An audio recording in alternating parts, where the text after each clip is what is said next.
All right. Good morning. It is currently 3:08, 3:09 a.m. and it is Sunday. All right. Sunday. Good morning. It is the 8th of June, 2025. How are you doing this beautiful day? How are you guys doing? It's been probably 2 days?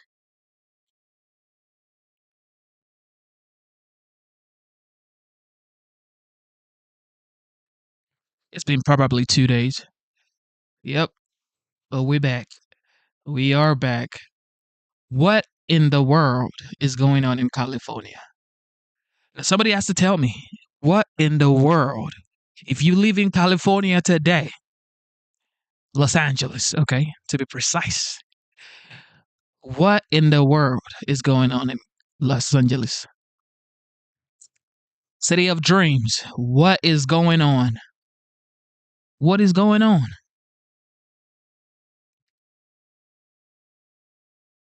Welcome to the live show. We are back. It is your boy Genesis. Good morning. Good morning. Now, with that being said, today we're going to be checking out Los Angeles, the situation in Los Angeles, and why is this happening in Los Angeles? Of course, we know Los Angeles is definitely a blue state. It's probably going to be the blue state for a long time. Some people say it might turn red, but I doubt it. Maybe in the next 8 years, maybe, just maybe. But for now, it is the blue state, and ICE is definitely doing their job, which is deporting illegal migrants. And in California, there are some illegal migrants, people who have overstayed their visas, or people who crossed into the United States illegally. And of course, the president, the 45th, now the 47th president of the United States, campaigned based on deporting illegal alien. All right. Now, with that being said, there is protest going on in Los Angeles, and some people are, of course, being bad actors, bad actors, and they're getting physical.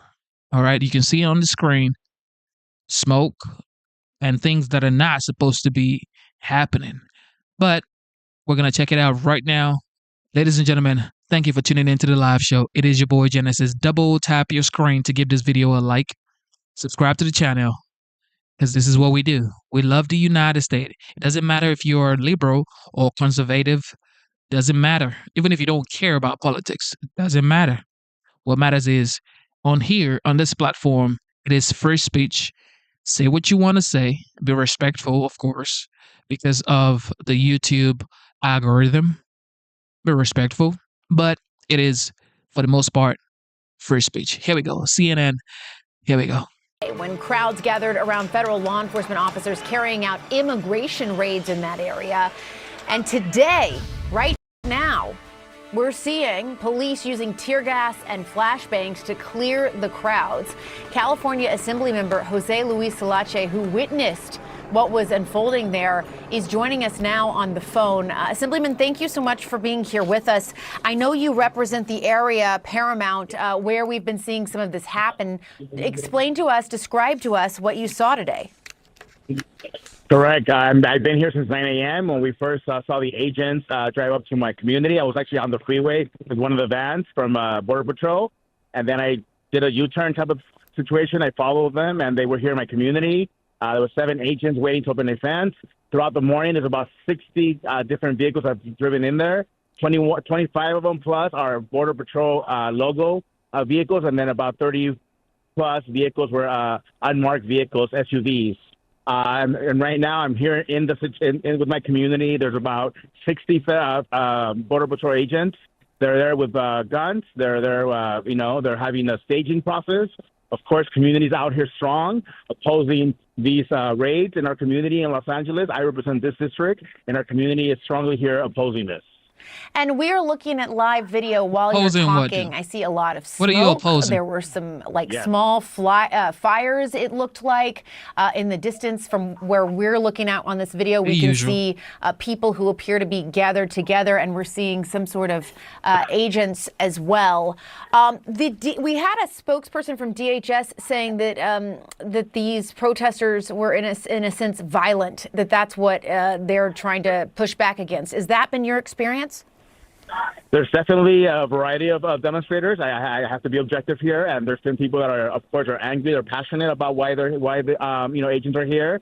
You have a variety of folks that obviously are here peacefully, and there are people who are a little more aggressive, and that's just being objective. But of course, community is upset of why they're even here in our community. Right. And I represent a very high immigrant, high undocumented community in my district, which we're proud of the work that we all contribute to this country. These are not criminals. These are people that are hardworking people that are contributing. And, of course, that's what people are angry about. You're going to come and you're doing raids and looking for people that are at their workplace, at contributing to this country, and they're not criminals. So that's what people are upset about, including myself. And it's 2:02 there, Los Angeles time, where you are. How long do you expect this to go on? Does it appear that this is going to continue? I've made my own calls to, of course, the governor's office, to folks that we need to de-escalate this. They need to send these people home so that our community can go home and stop this. And we need to de-escalate the situation because people are upset. I don't know how long it's going to be here. I came here since 9 a.m. myself with community, and they've been standing their stage there. And we've seen throughout the morning different vehicles leaving the facility. And so we have a feeling that they're doing raids throughout the LA, Los Angeles area. And we have word now that the FBI is investigating what's going on. Have you seen any FBI agents or anyone like that where you are? Not as of now. Again, I've seen Border Patrol vests and uniforms that they're wearing, the agents, with gas. And of course, they've been gassing people as they get close to them. Anytime that vehicles leave the facility or the parking lot, they throw they're gassing people so they can move away from the area, and so these vehicles leave the premises. And but I have not seen anyone from the FBI here yet. Yeah. How often would you say you're hearing these flashbangs or seeing this tear gas deployed? It's been throughout the morning, to be honest with you. I actually was close to them, just monitoring the situation. I was affected myself earlier because they were shooting toward the area where I was standing. Of course, I ran through that, and it was the first time I ever got gas in my eyes, and of course, the coughing. So it's my first time experiencing it. It's not a good feeling. There we go. And have you seen anyone be detained or arrested? We did see about 4 people that were arrested that were demonstrators. They were on this side of the fence demonstrating. Again, I can't justify why they were being detained, but obviously they were demonstrating against the agents being here physically in our community. Yeah. And again, just to underscore what you were saying, it sounds like, based on your description, that the demonstrators that are gathering range in peaceful demonstrators to some who are being more aggressive, who are physically pushing back. They've been upset. I've seen that they get closer to the agents, of course, right? So, of course, the agents are doing their part to show their part, right? But people are demonstrating, and there's a lot of peaceful demonstration, but there are people that obviously are just upset, and they're showing their anger through that. I have encouraged people through my social media to please be peaceful as they're demonstrating. Do not use violence. That's not what we want to do. We don't want to add to their narrative. We want to make sure that people are demonstrating. We live in a democratic process where people can express their feelings and how they're feeling, but of course do it in a peaceful manner. Yeah. And just again, to underscore, as you were talking to you, we're looking at live video. And look, there's a lot of law enforcement there. Just the posture that we're seeing from law enforcement in your neighborhood. This is a big response, it seems. Yes, we definitely don't have any local authorities because we don't engage with supporting any of ISIS strategies that they do. So we don't have any local or state agencies collaborating with them. They're working on their own merit at this point. All right, federal agents. Yeah, Assemblyman Salachi, thank you so much for your time. We really appreciate it. Thank you so much, and thank you for reporting this. And we have to make sure we, keep the community safe. Protests boiling over for a second day in the streets of Los Angeles amid the Trump administration's immigration crackdown.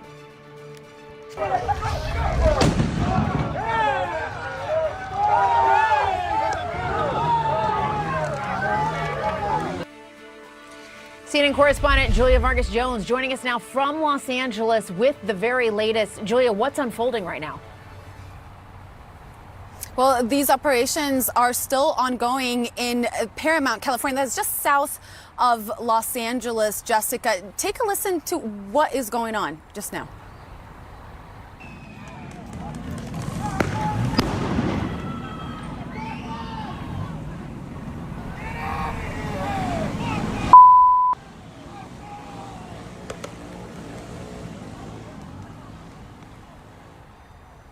Now, a woman who took another video of this same scene near the Home Depot there, she said that she could smell the tear gas in the air, that federal officers had come to this Home Depot where generally people gather to offer services, and that it was unclear if anyone was arrested. But we did see a response there from the community trying to impede those officers from carrying out this raid.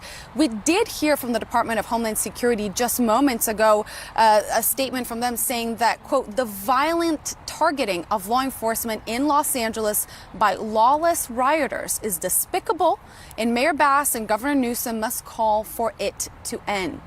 The men and women of ICE put their lives on the line to protect and defend the lives of American citizens. Again, just now we're receiving this, Jessica. This is as we're going into day 2 of these kinds of clashes. Yesterday, raids took place in downtown Los Angeles, at least 3 different locations. One of them, another Home Depot, and the other one was in the fashion district at a business that was allegedly using fictitious documents for some of their workers, according to the U.S. Attorney's Office.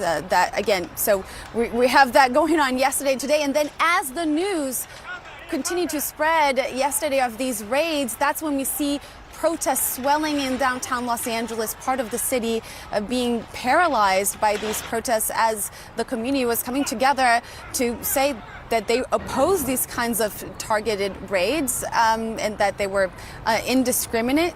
They were angered by this. Frankly, Los Angeles, a city that has so many immigrants, about 10 million undocumented immigrants in California. A third of them are here in Los Angeles County. So this kind of reaction is to be expected. Yeah, this is a developing story, Julia. We'll continue to keep an eye on it as things continue to escalate there in Los Angeles. We will certainly keep an eye out for any more developments. Julia Vargas Jones, thanks so much. How is this even allowed? How is this allowed? What in the world is going on?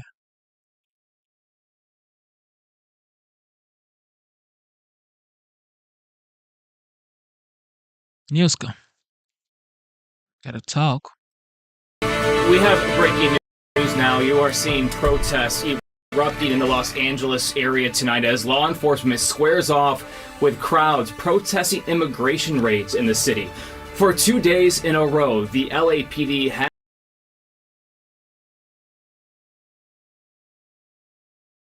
You're waving, who knows what flag that is in America. Okay. use flashbangs and tear gas to clear demonstrators. The Trump administration is deploying 2,000 National Guardsmen, a move California's governor called inflammatory. And the FBI says it will investigate protesters for interfering with federal agents. Let's get to CNN's Julia Vargas Jones now, who's with protesters who've gathered in downtown Los Angeles. And Julia, what have you seen so far? Hi, Brian. Look, we are here outside the federal building in downtown Los Angeles, where protesters are saying, they don't want ICE in Los Angeles. They're chanting out with ICE, release the people that have been arrested. There are about 118 people that were arrested, according to the Department of Homeland Security, in the several actions that took place in Los Angeles this week. Some of them here in downtown Los Angeles, 3 of them on Friday, and then again today in about an hour south of downtown Los Angeles in the town of Paramount.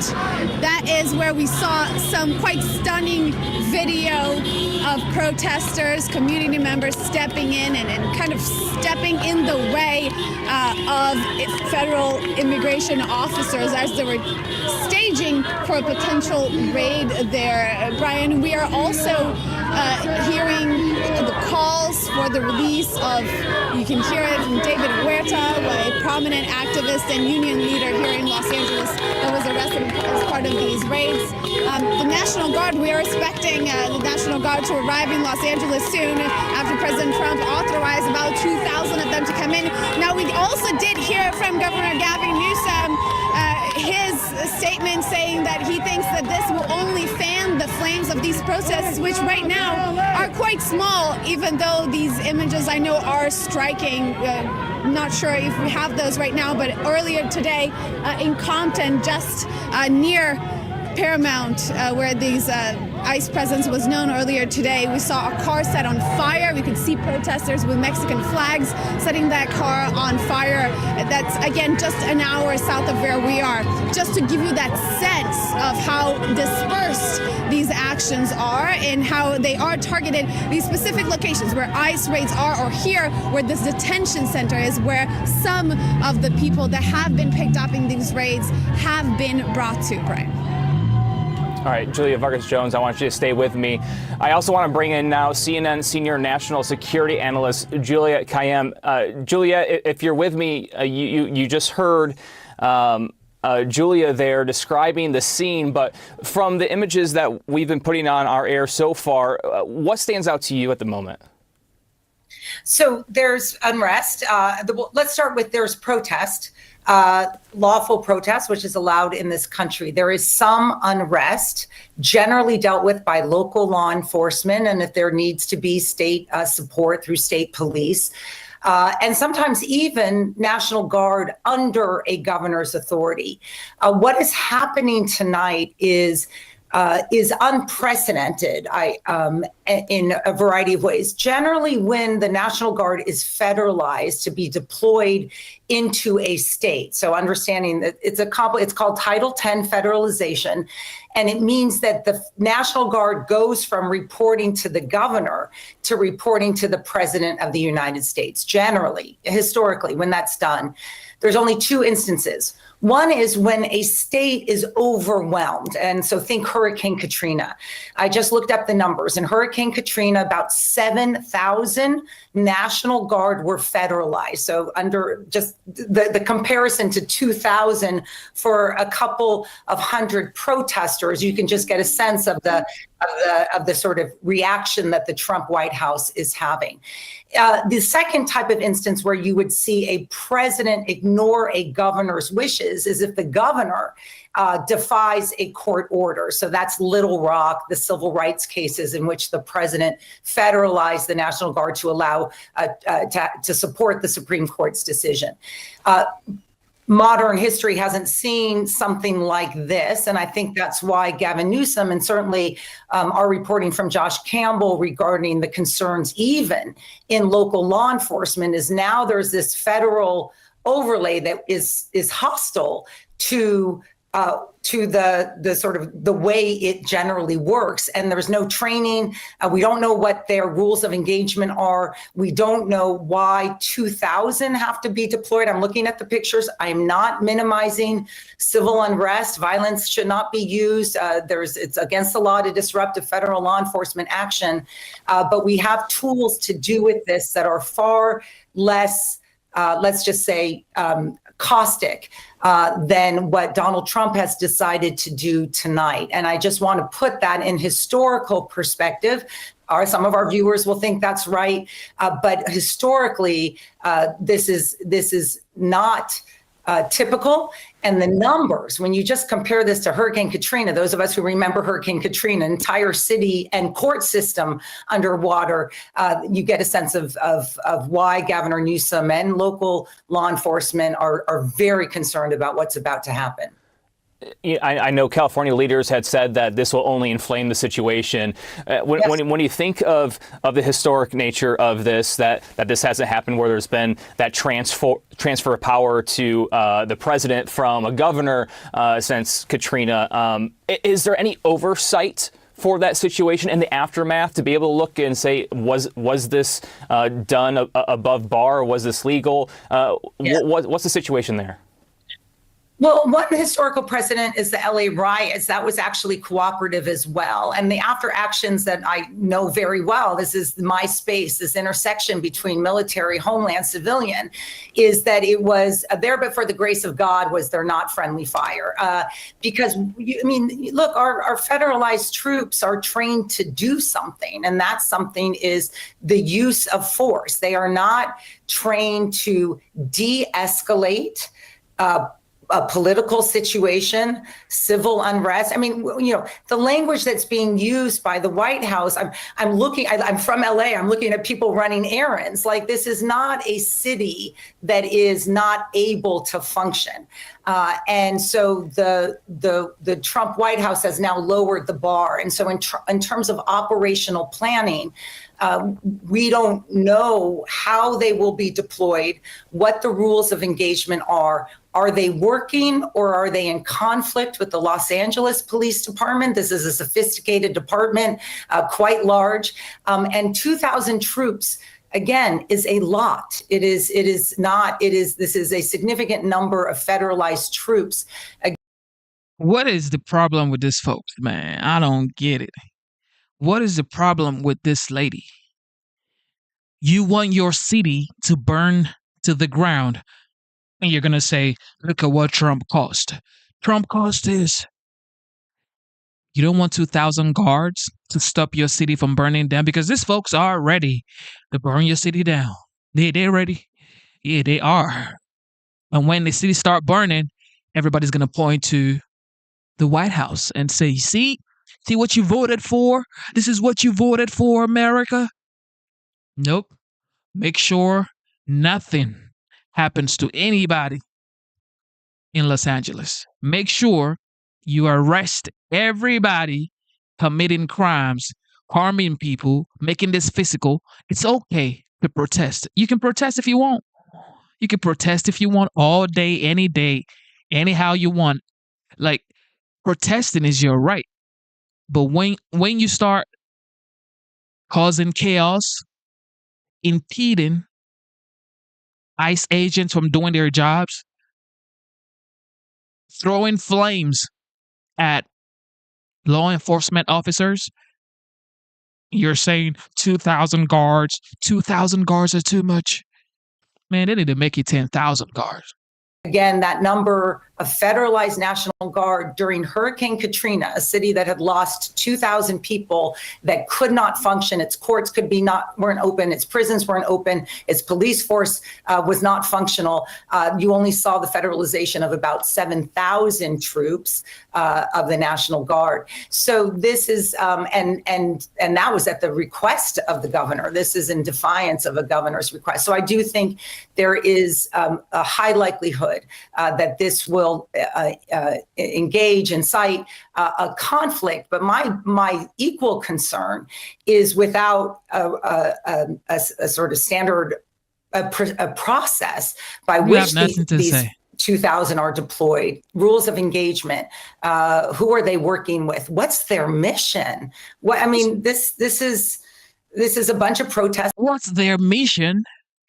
What did she just say? What's their mission? Okay, let me tell you. Their mission is to make sure your city is alive. Okay? It's to make sure the fires, the burning down of whatever they're going to burn down, because this is looking much more like 2020. If this keeps going, you're about to see 2020 all over again. And guess what happens? That's what made Trump lose the election in 2020.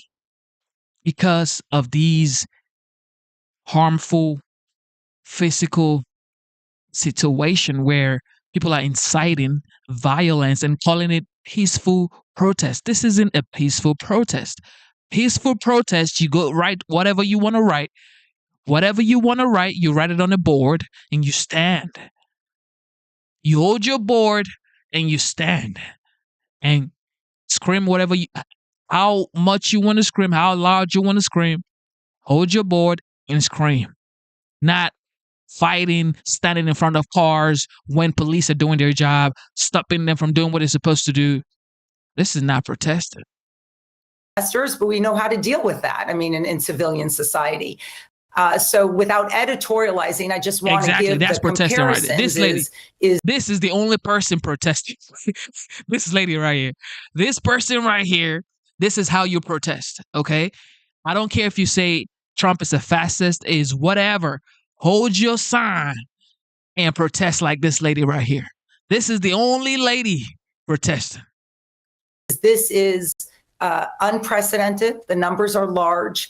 The threat does not seem to be one in which the state has fallen apart, the city has fallen apart. If there are if criminality is ongoing in terms of disrupting a federal law enforcement effort, such as an immigration raid, those people ought to be arrested. But for real? This is, I think, okay. So this looks like United States flags. Part of an overall reaching by the Trump White House to utilize federal military resources in civilian society without an insurrection, without a major flood, without a major crisis, and in defiance of political leadership there. And we'll see what happens overnight. Julia Kayyem and Julia Vargas Jones in Los Angeles. For real? Yeah. Democrats. All right. Tom Homan. You're looking at live pictures out of Paramount, California, where protesters have been clashing with police all day outside a Home Depot. It is still unconfirmed whether... If you love your country, your home country so much, if you love your home country so much, what are you doing in the United States? You're waving your flag in front of the ICE facility, waving your flag. So why are you here? Why don't you go back to where you came from? Why are you waving your flag in front of the ICE facility like you would rather be in your country? No, you would rather be here. That's why you're here now, illegally. Okay? So if you want to go back to your country, just go back. Just go right back. If you know that your country is so beautiful, it's so gorgeous, it's so amazing that you love the flag and you're waving the flag in front of the ICE facility, go back home, brody. Go back home. But no, you won't. You won't go back home, but you want to destroy this place that you crossed illegally for. Immigration officials were conducting an ICE raid, but several ICE vehicles have sustained damages and multiple protesters have now been arrested for an assault on a federal agent. This incident follows a night of riots in Los Angeles following multiple ICE raids in the city. Hi, everyone. I'm Joe Concha, along with Lydia Hu, Alicia Acuna, and Guy Benson. The big story tonight. Tear gas has filled the air as protesters clashed with police last night in Los Angeles. At least 45 people were arrested last night, while DHS says that more than 118 illegals were apprehended this week. The protester tried to storm into an ICE facility last night after being fired upon by radical speakers at a rally. Listen. Free them all! Free them all! Free them all! Because an attack on one of us is an attack on all of us! And Los Angeles does not back down for that kind of fight. Continue fighting until we reconstruct every single institution from the ground up so that we can grant full amnesty for all immigrants. Demand. Did this guy just say, no, wait. Did he just say grant full amnesty to all immigrant? Yeah. There goes the midterms. Full compensation for all of the victims of this criminal injustice system. What's going to change this is organizing, and not just any type of organizing, militant organizing. Incredibly. Did that guy Yeah, that guy, man. Look, come on, man. This is what I support. Trump needs to take decisive,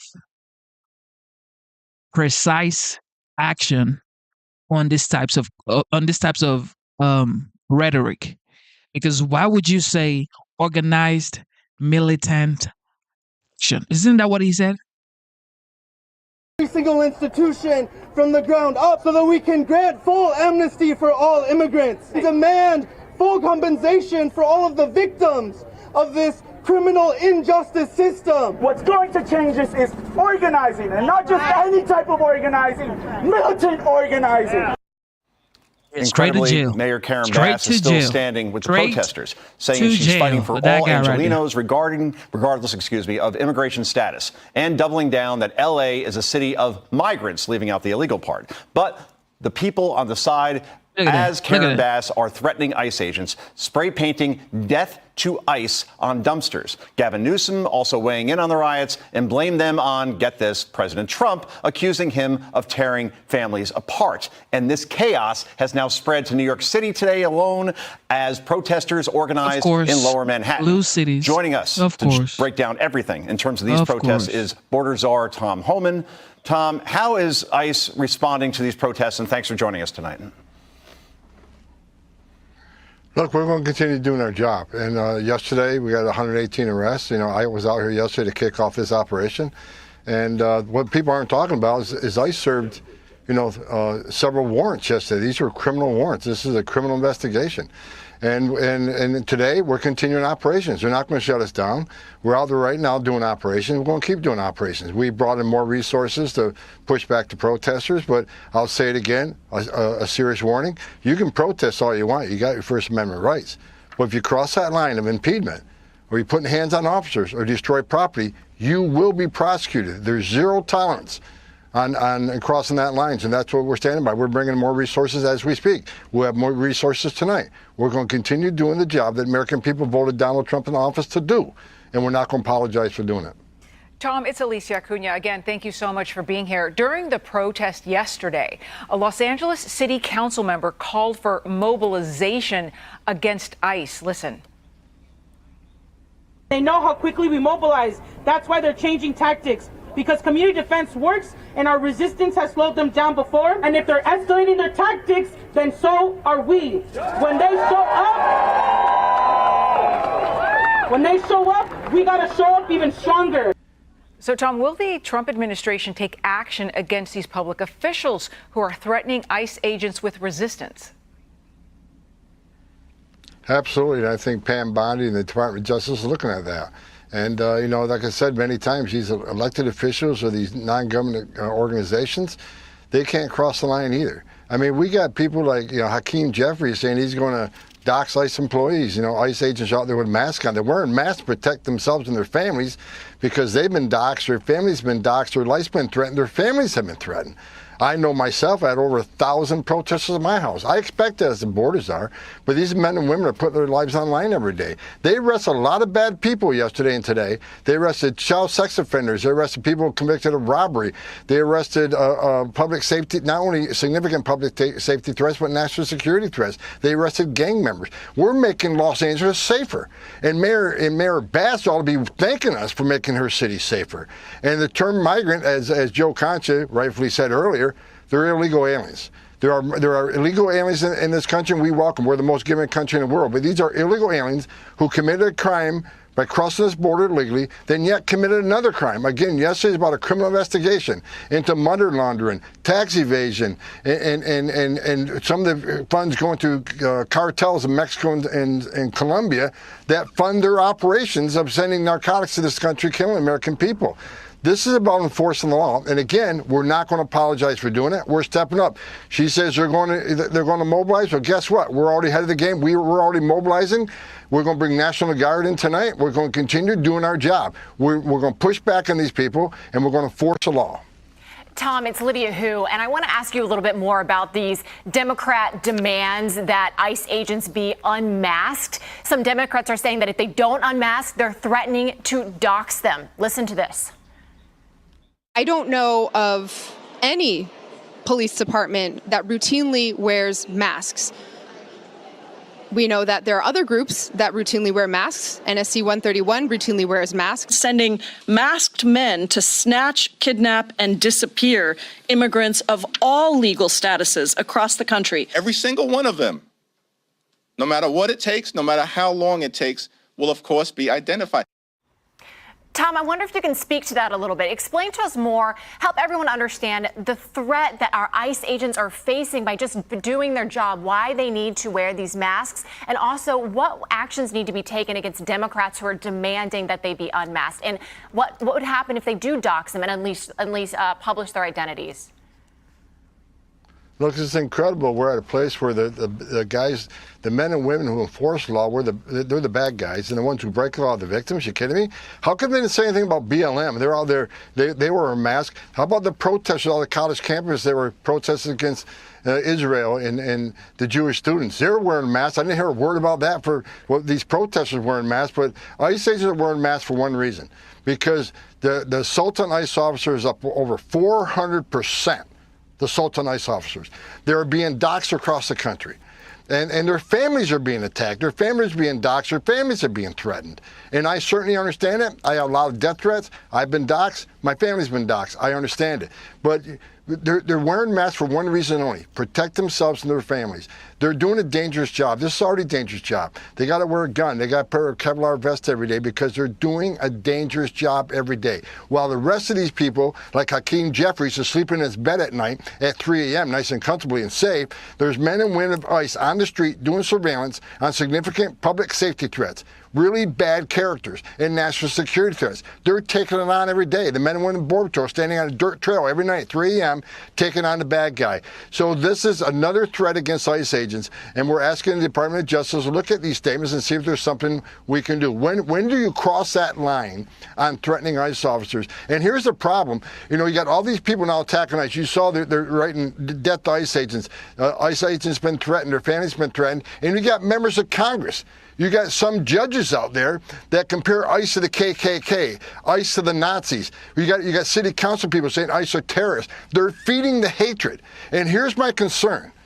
I've been doing this for a long time. It's a matter of time before ICE takes a life or an ICE agent loses their life, because the rhetoric is at an all-time high and is being fed by people who should be more responsible, elected officials especially, who keep firing up this rhetoric. I'm telling you, it's coming. There's going to be a tragedy because they keep... I'll say it again on audio, okay? If the commander-in-chief, all right, the OG, who I voted for, the 45th, now the 47th president of the United States, if he allows California, Los Angeles, to be precise, to go up in flames like Tampon Team City went up in flames in 2020, I will blame him, because this has been Democrats' plan from the gate. From the gate, deploy guards, which he has, deploy whatever you have to deploy to maintain peace and order, to maintain law and order. That's why we voted for you. Okay?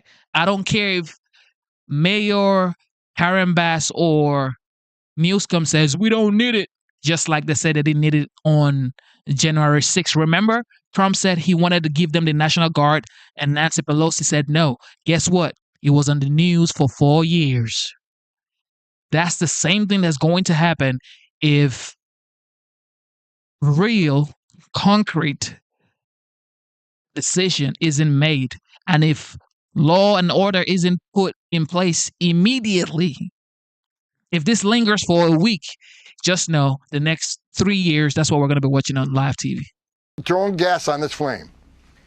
Tom, it's Guy Benson. Good of you to be with us this evening. The U.S. Attorney General Pam Bondi just announced yesterday that Kilmar Abrego Garcia, another now familiar name in this whole wider drama, has actually been brought back to the United States after being deported to El Salvador. Here she is detailing his alleged crimes.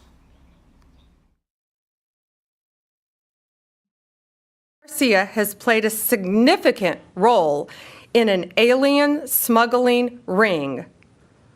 They found this was his full-time job, not a contractor. Thousands of illegal aliens were smuggled. This defendant trafficked firearms and narcotics throughout our country. And Tom, in spite of these details, some Democrats are still on the bandwagon here, it seems. Watch this. The Trump administration and all his cronies who should apologize to the country for putting us through this unnecessary situation, and to Abrego Garcia for putting him through this situation. Otherwise, he has a status which is withhold deportation. Now they're trying to act like he's some kind of drug lord or, human trafficker. So, Tom, I posted this image on X yesterday showing how some in the liberal media just insist on calling him the Maryland man or the Maryland father. There's a big exception there on your screen, which is Fox News. And as you just heard in that montage, Senator Chris Van Hollen of Maryland, the biggest cheerleader for this man in Congress, went on national television, if CNN qualifies, and said that the president of the United States should apologize to Kilmar Abrego Garcia. What's your reaction to that? Van Hollen's an embarrassment to the halls of Congress. He went over and collared an MS-13 gang member, a designated terrorist, a wife beater, and a public safety threat. And as we continue to do the investigation, now he's a human trafficker who trafficked not just guns and weapons, but people, trafficking of women and children. So he's going to pay. We're going to prosecute him. So we're bringing him back here to prosecute him. We're bringing him back here to put him in prison. Then when he's done in prison, guess what? He'll be deported immediately again. Did any of these people ever meet with Angel, mom and dad? Van Hollen had a young mother with 5 children murdered by an illegal alien. Did he ever meet with them? Did he ever meet with the victims, the hundreds of victims of illegal alien crime? No. He's an embarrassment to halls of Congress. He's an embarrassment to the position he holds. President Trump don't owe anybody an apology. President Trump in 7 weeks gave us the most secure border in the history of this nation. President Trump is arresting thousands of public safety threats in this country every day. President Trump is making this country safe again, one illegal alien criminal at a time. And like I said, despite what's going on in LA, I'm here now. We're continuing operations today. We're going to do this job every single day. We won't be stopped. President Trump is a game changer. I worked for 6 presidents starting with Ronald Reagan. When it comes to national security, border security, immigration enforcement, public safety, no one has done better than President Trump. His success is unprecedented, not only on the border, but in taking national security threats and illegal alien public safety threats out of this nation. I wake up every day proud to work for President Trump, and we're going to keep doing the job that he promised the American. And that's why I voted. This is why I voted for Trump. Okay? People call me all different types of names. I get it. Okay? I am an immigrant. Okay? You can hear from the way I speak. I am immigrant. But guess what? I came here legally. I went through Homeland Security. I went through USCIS. I had to study. It took me 5 to 6 years to become a United States citizen. Now, you can hate me for it, okay, but I am a United States citizen. The fact is, if you cross the border illegally, and then you come in here trying for due process, why didn't you follow the due process to come into the United States? Why? Now I get it. Not everybody are bad actors. I get it. Some people are just here for a better life because things are truly, unspeakably hard in these other countries. I know it. I know it for a fact. Not everybody is dangerous. Not everybody is whatever, terrorist, MS-13 or whatever. Not everybody. Some people are just here to build homes, build American homes, walk in the farm, do their jobs. They just want to feed their families. I get it. But if you came into the country illegally, if your first step, your first act into the United States is illegally crossing the border, come on, man. Come on, man. Come on. You can't be asking for due process because you didn't even follow the due process to come in the first place. So, my conclusion is back to the commander-in-chief. He has complete power to stop this. And of course, he has to use discernment. He has to use his own discernment because you don't want to go too crazy and then people start going wild. But you have to keep law and order. That's it. People he would do, and the American people voted for him to do. We're going to keep his promise to American people, no apologies. And the numbers prove that. Man, shout out to Tom Holtman, man.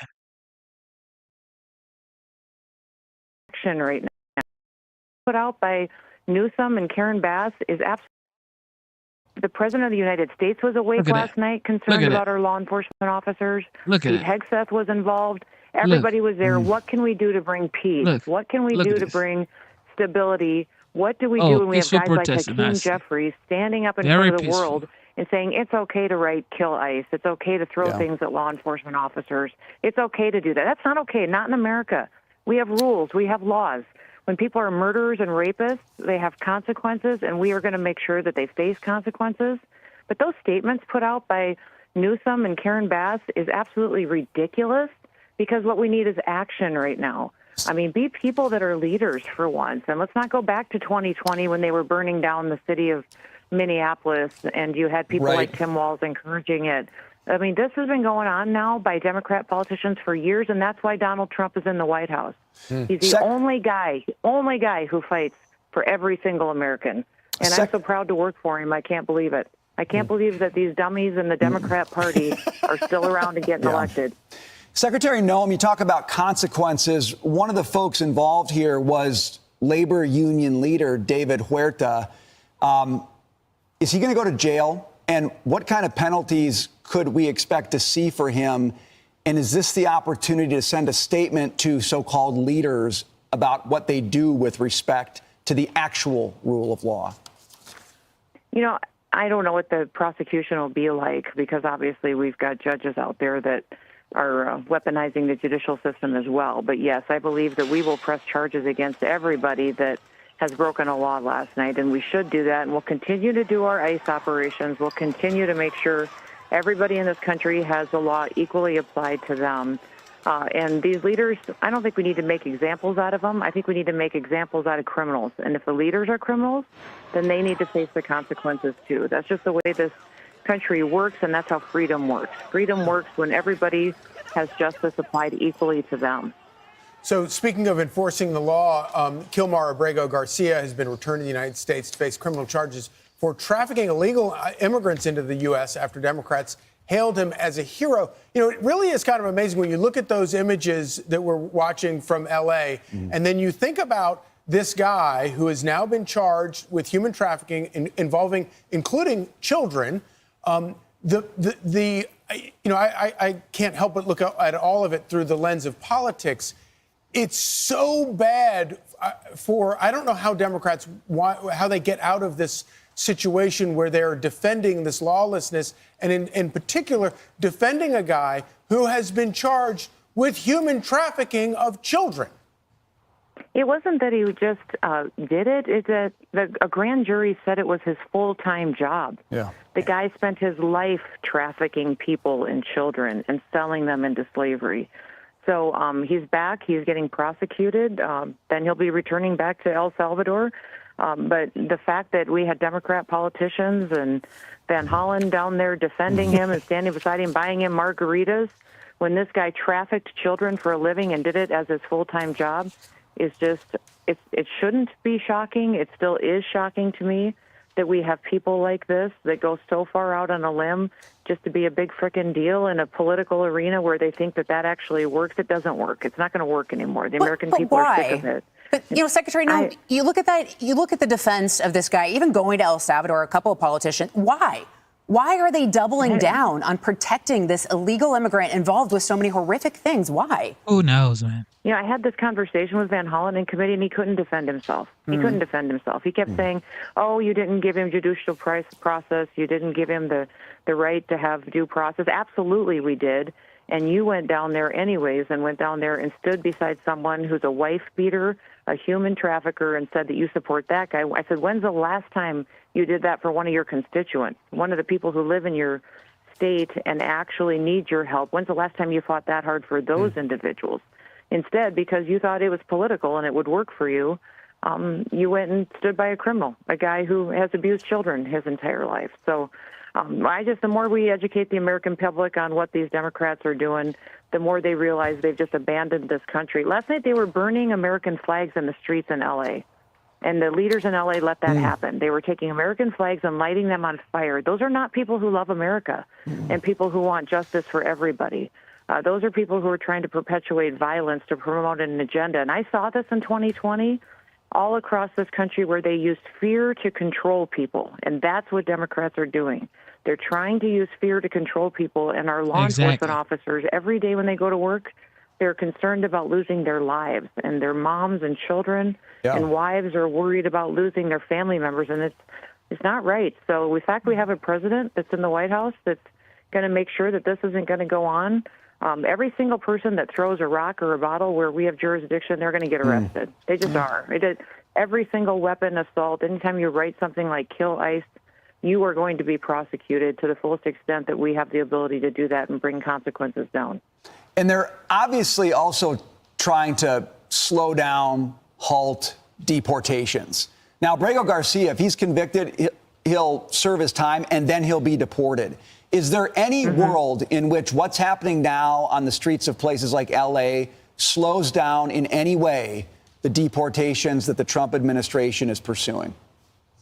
Well, that's what they're trying to do. They're trying to slow us down and scare people and officers from doing their jobs. And they're trying to use the judicial courts, ones that they think are more friendly or activists, to slow us down from being able to do the job that the American people want us to do. We're going to do things right. We're going to run our cases, make sure that everybody is afforded the ability that they have to go through a legal process, but we're going to get them out of this country because Joe Biden allowed an invasion to happen of dangerous criminals, and the laws in this country matter. All we are doing is enforcing the law. If these protesters want the laws to change, go talk to your senator, go talk to your congressman, because we are following the law. If you want the law to change, go talk to Congress, and they should change the law.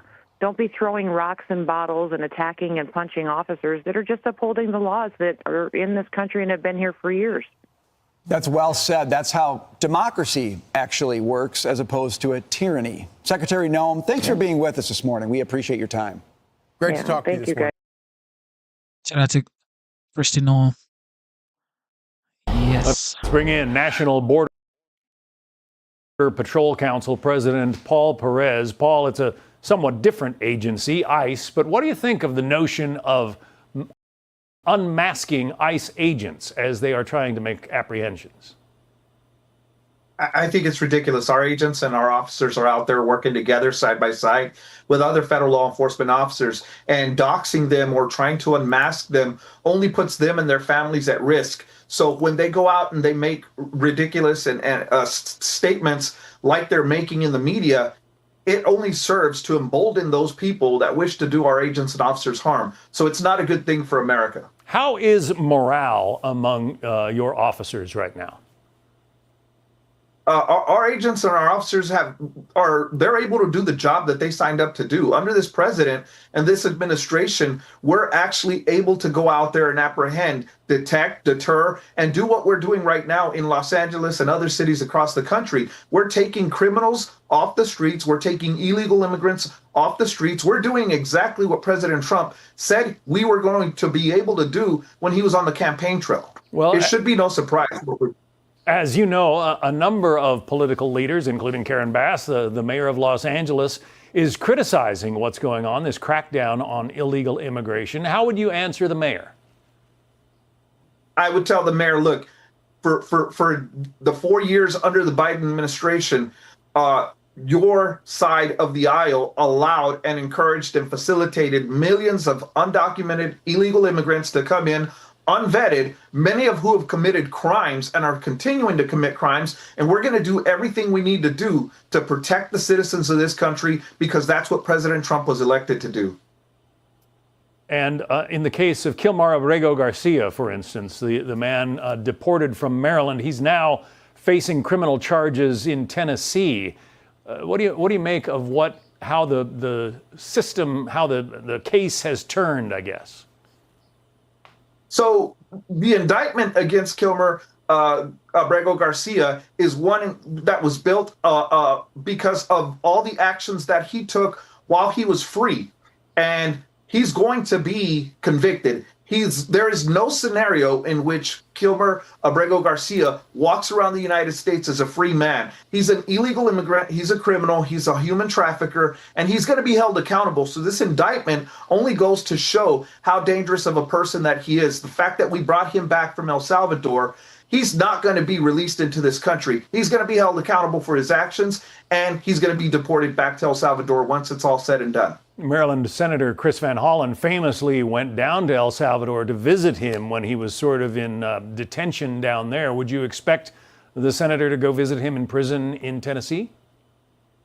It wouldn't surprise me. It would be another disgusting act by anybody that's trying to hold him on this pedestal. He's a wife beater. He's a criminal. He's a trafficker. He should not be in this country. He should have never been in this country. And anybody that supports him, that thinks he's a good guy, I think it's disgusting. Well, but why does his case in particular engender so much sympathy, do you think?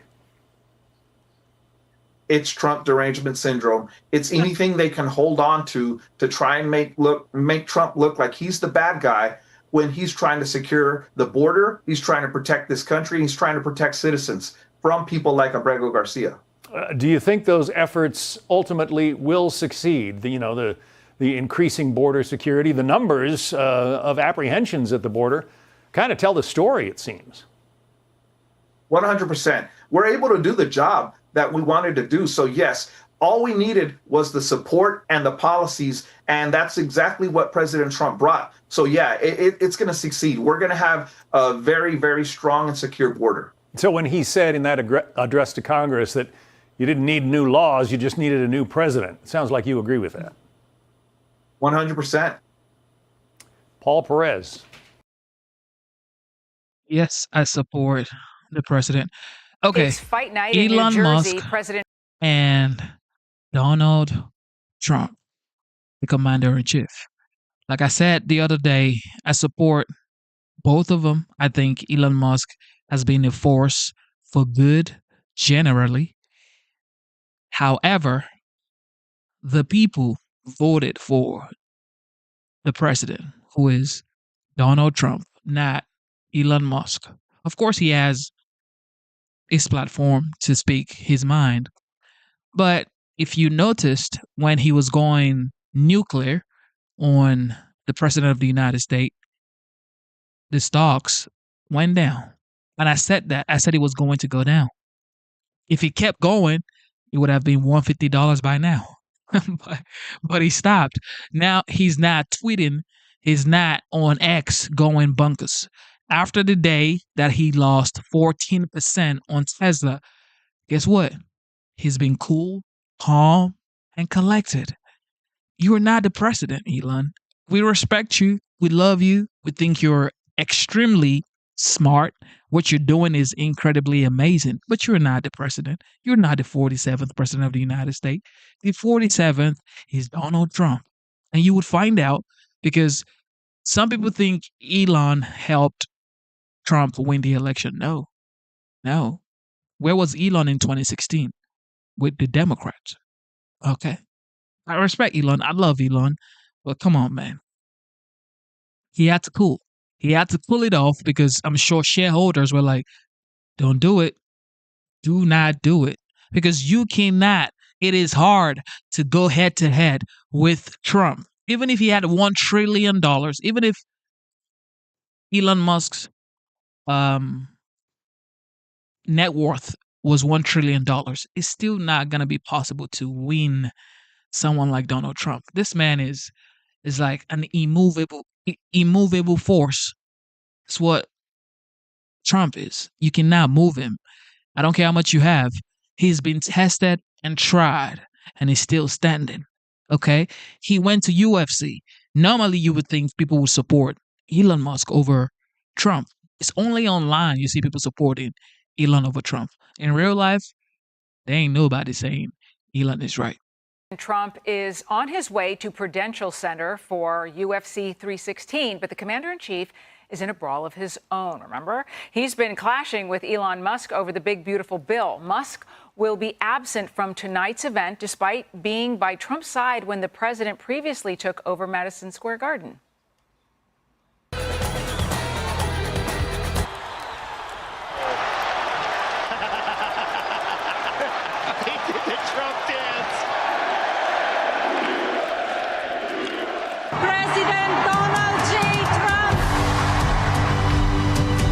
Madison Square Garden was packed. The whole event was nothing but energized. The place lit up based upon the people there. Everyone was there. It was a microcosm of the United States. People were just enthralled at the enthusiasm.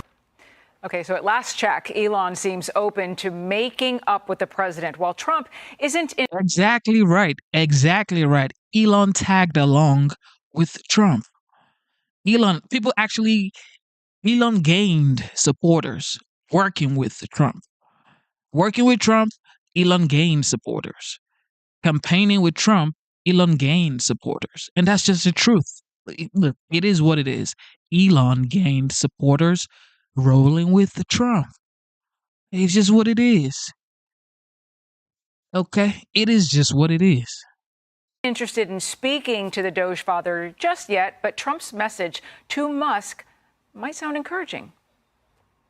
What's your view on Elon Musk as of today? I mean, have you heard from him at all? Honestly, I've been so busy working on China, working on Russia, working on Iran, working on so many things. I'm not thinking about Elon. I just wish him well.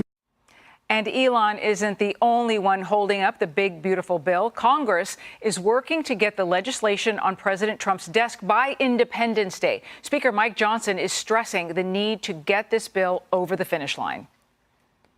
Look, I agree with our friend Elon.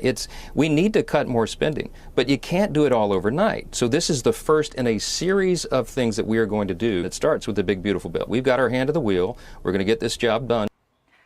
Lucas Tomlinson is live in Bridgewater, New Jersey with the latest. Hi, Lucas.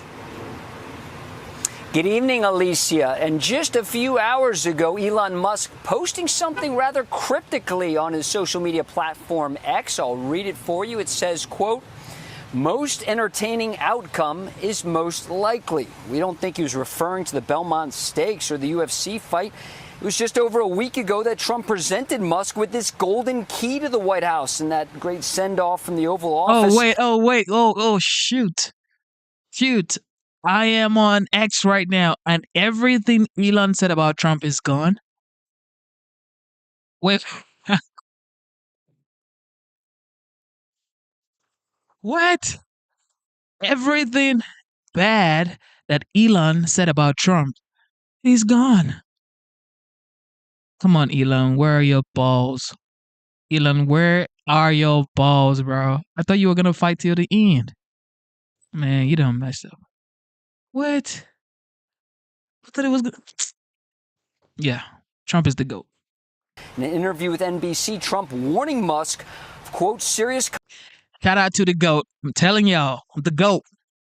I know I come up here, but the GOAT is Dr. Luke. Don't worry, Jill Biden. Wait, Dr. Jill Biden gave him that title. Okay, the GOAT, Dr. Luke, said, "Genesis, you are the man. We defeated liberal media together. All of us get a great big shout out." Shout out to Dr. Luke. God bless you, man. Here we go. Consequences if he donates to Democrats. Trump also told reporters aboard Air Force One he's not interested in repairing the relationship. To bring you and Elon back together, so those efforts are. This is where the are GOAT. they? This is the GOAT. This is the GOAT. I'm not really interested in that. I'm really interested in the country and solving problems, including more now problems go kiss in the ring. very far away lands. Trump and Musk supporter Bill Ackman posting, "I support Donald Trump and Elon Musk, and they should make peace for the benefit of our great country. We are much stronger together than apart." To which Musk replied, as you can see there, "You're not wrong." And ahead of the Army's 250th birthday next weekend, the Army is shipping Abrams tanks, Bradley fighting vehicles, Strykers, and howitzers to the nation's capital. They just started arriving, as you can see here, from the Army's 1st Cavalry Division based at Fort Cavazos, formerly known as Fort Hood in Texas. And President Trump, after he attends tonight's fights at the Prudential Center nearby Newark, tomorrow he's taking top aides to Camp David, where he's going to huddle with them tomorrow afternoon. Alicia? Busy weekend. Lucas Tomlinson, good to see you. Thank you. While President Trump and Elon Musk continue to brawl over the big, beautiful bill, they still have the same goal in mind, to cut federal spending. They just don't agree on how to do it, but there's hope that this dust-up will be over soon. Remember how close they were on the campaign trail. Yeah, it's game over if this election goes the other way. Game over. Hi. How do you do? Nice to meet you. Working with Elon on efficiency, saving a lot of money and making our country stronger and better. And he happens to be a really good guy. Elon Musk. Elon. I think this is going to be the most transformative presidency perhaps since the founding of the country. Okay, so Guy, if we take away the entertainment value that so many people have found, they've thought it was distracting for their night. They had to cancel their plans. They're joking like that. That all aside, what impact do you think this has, if any, on what the Senate is trying to accomplish right now? Hopefully none, because the fact remains that if some version of this bill doesn't get passed, there's an automatic, gigantic tax increase looming across the board for American families and American businesses. And that's coming at the end of the year. That cannot happen. After 4 years of inflation and Joe Biden slamming families and small businesses with tax hikes, failure is not an option for the Republicans, who control Washington at least nominally. And I think members of Congress on the Republican side need to stay focused on that. I was interested to see President Trump sort of offering this warning that there would be, quote, very serious consequences if Musk started funding the Democrats.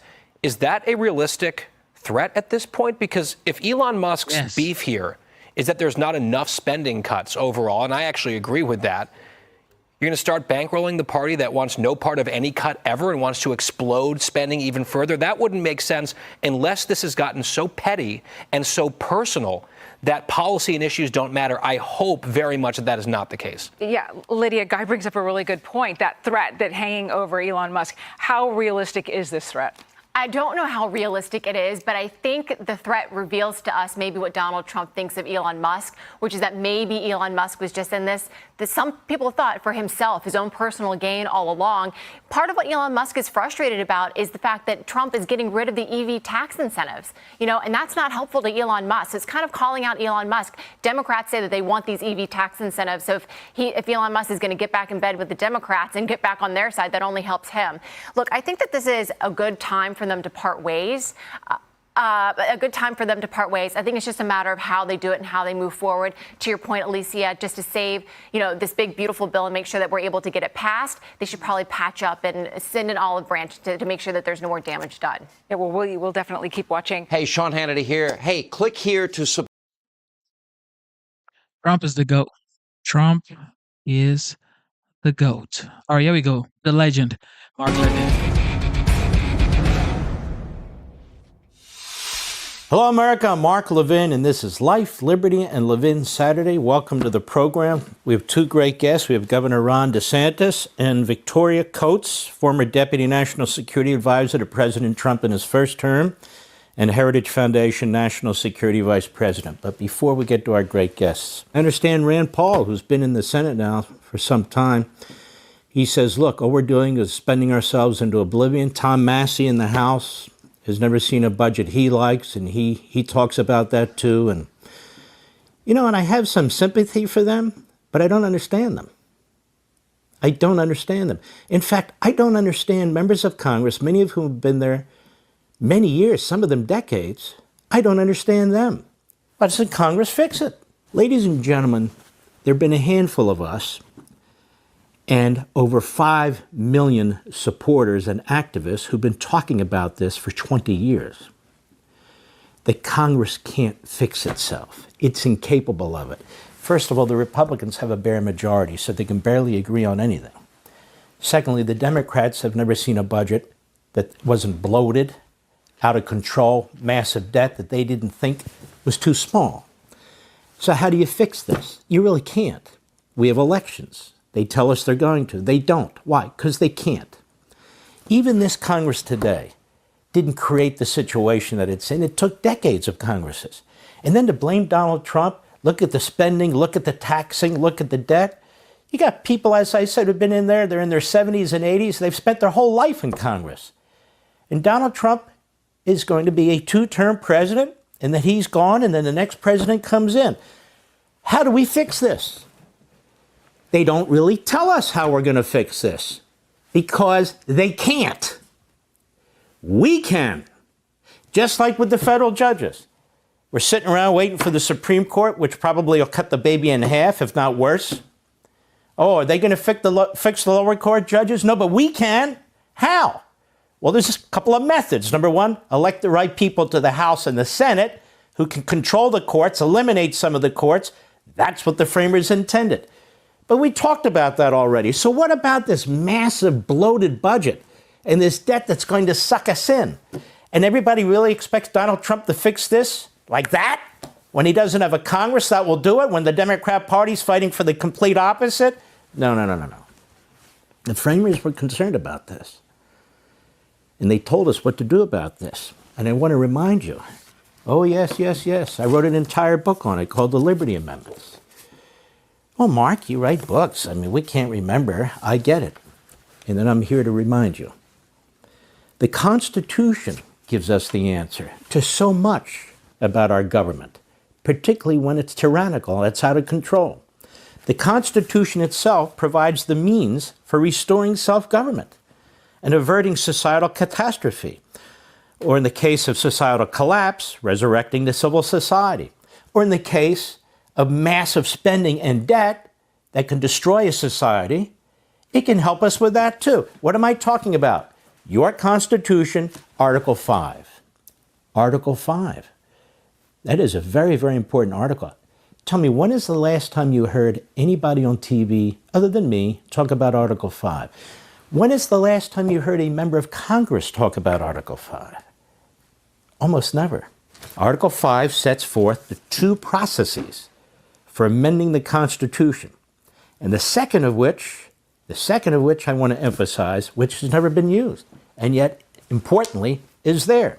Here's what it says. The Congress, whenever 2/3 of both houses shall deem it necessary, shall propose amendments to the Constitution, or, on the application of the legislatures of 2/3 of the several states, shall call a convention for proposing amendments, which in either case shall be valid to all intents and purposes as part of the Constitution when ratified by the legislatures of 3/4 of the several states or by conventions in 3/4 thereof, as the one or the other mode of ratification may be proposed by Congress. The only way the Constitution has been amended so far is you get 2/3 of both houses of Congress. They agree on language. They send it to the states 3/4 of which ratify or don't.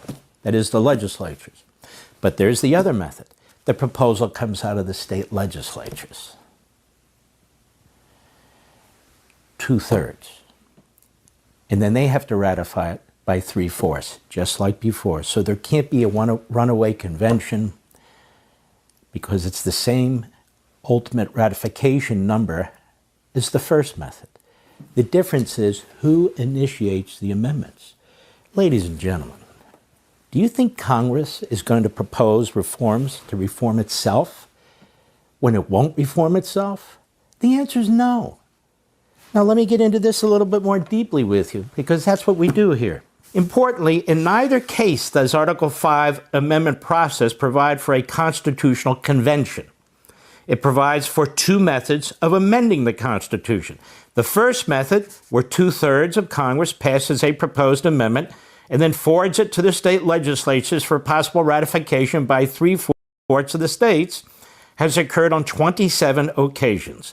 The second method, involving the direct application of 2/3 of the state legislatures for a convention for proposing amendments, which would thereafter also require 3/4 ratification vote by the states, has been tried in the past but without success. Today, it sits dormant, except for our movement Convention of States, in which quietly, steadily, about, I think, 24 state legislatures, give or take, have approved certain limited amendments that would address the issues that we're debating right now in Washington. But I don't think there's a news reporter or news organization that has said a damn thing about it. The fact is that Article 5 expressly grants state legislatures significant authority to rebalance the constitutional structure for the purpose of restoring our founding principles should the federal government shed its limitations, abandon its original purpose, and grow too powerful, as many delegates in Philadelphia and the state conventions had worried it might. The idea was first presented at the Constitutional Convention on May 29, 1787 by Edmund Randolph, governor of Virginia, as proposed in the so-called Virginia Plan drafted by James Madison. And here was the resolution at the Constitutional Convention from Madison's notes. Resolved that provision ought to be made for the amendment of the Articles of Union whensoever it shall seem necessary, and that the assent of the national legislature ought not be required thereto, the Congress. On June 11, George Mason of Virginia, who had earlier drafted Virginia's Declaration of Rights, the precursor to the Declaration of Independence, one of the great delegates, really under-acknowledged as far as I'm concerned, responded to some of the delegates who did not see the necessity of the proposal by strongly advocating for it. He was the main force behind it. And as Madison's notes reflect, Colonel Mason urged the necessity of such a provision, the plan now to be formed with certainty, be defective, as the Confederation has been found on trial to be. Amendments, therefore, will be necessary. I gotta say, man, I just gotta say this. The GOAT, Luke says, Dr. Luke says, Genesis, I have been waiting to reward your dedication and the consistency you give to your fans. God bless you. I got to tell you this, man. Sometimes life happens, okay? And you don't want to stay consistent, but you guys give me the energy to keep going. That's just the truth, okay? You guys give me the energy to keep going. And when I see people like the GOAT supporting the channel, blessing the channel, it's not about the giving. It's more about the words. I mean, saying in Genesis, I've been waiting to reward your dedication and the consistency you give to your fans. That means a lot. That means a lot. So before I get emotional, I just wanted to say shout out to the GOAT, Luke. God bless you. Thank you so much. And shout out to the moderators, man. Shout out to the moderators. Shout out to C. Shelley. Absolutely consistent. Shout out to the Bucket Master. So if you need your tears in buckets, reach out to the Bucket Master. And it will be better to provide for them in any easy, regular, and constitutional way than to trust to chance and violence. We need a way to amend the Constitution. Otherwise, the only way to deal with this will be through violence and so forth. It will be improper to require the consent of the national legislature because they may abuse their power and refuse their consent on that very account. So in other words, this was Mason's argument. He said, wait a minute.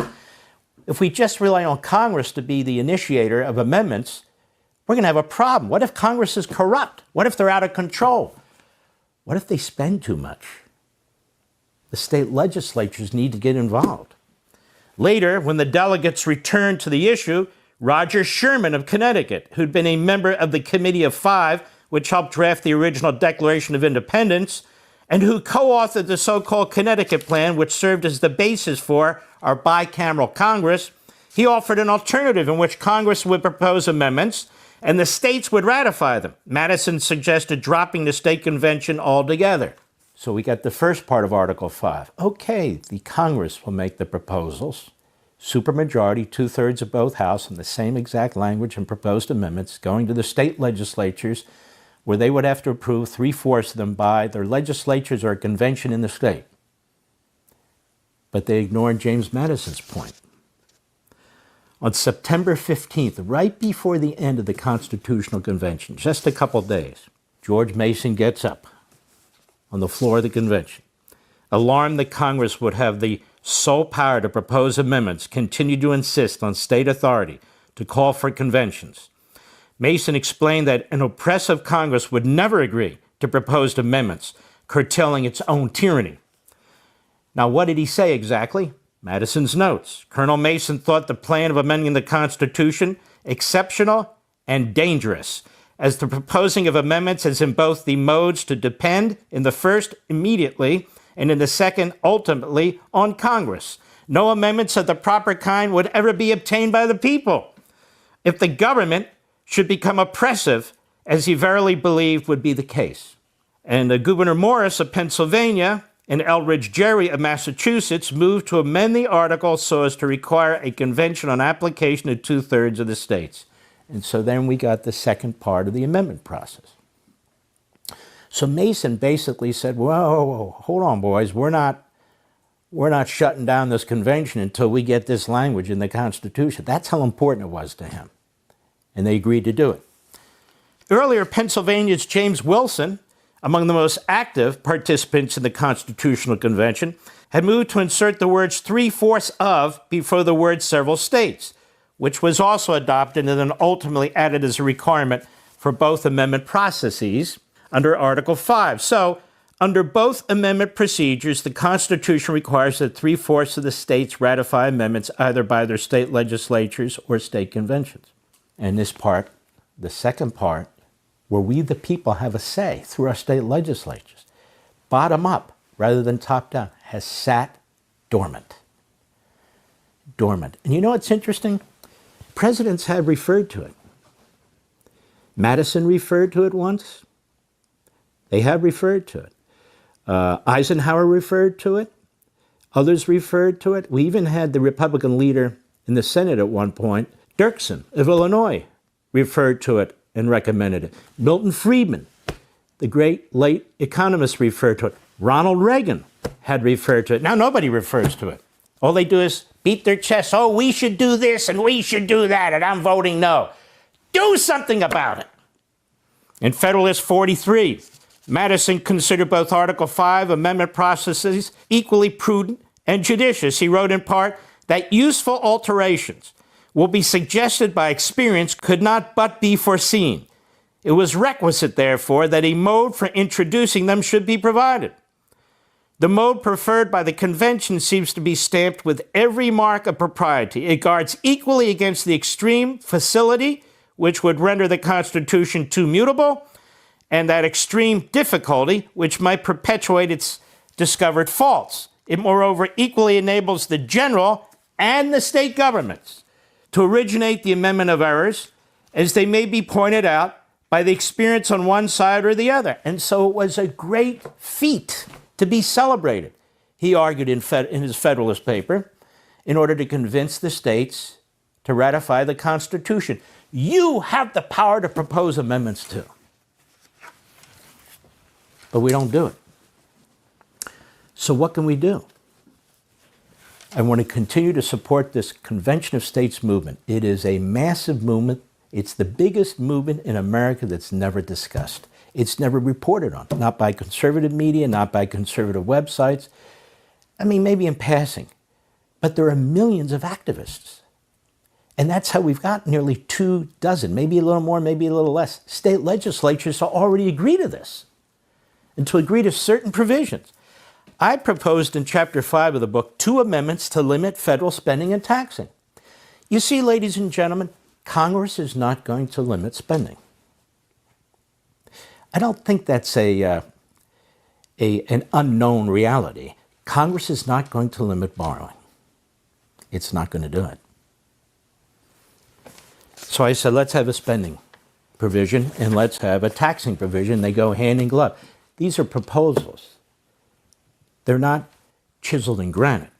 Section 1, Congress shall adopt the preliminary fiscal budget no later than the first Monday in May.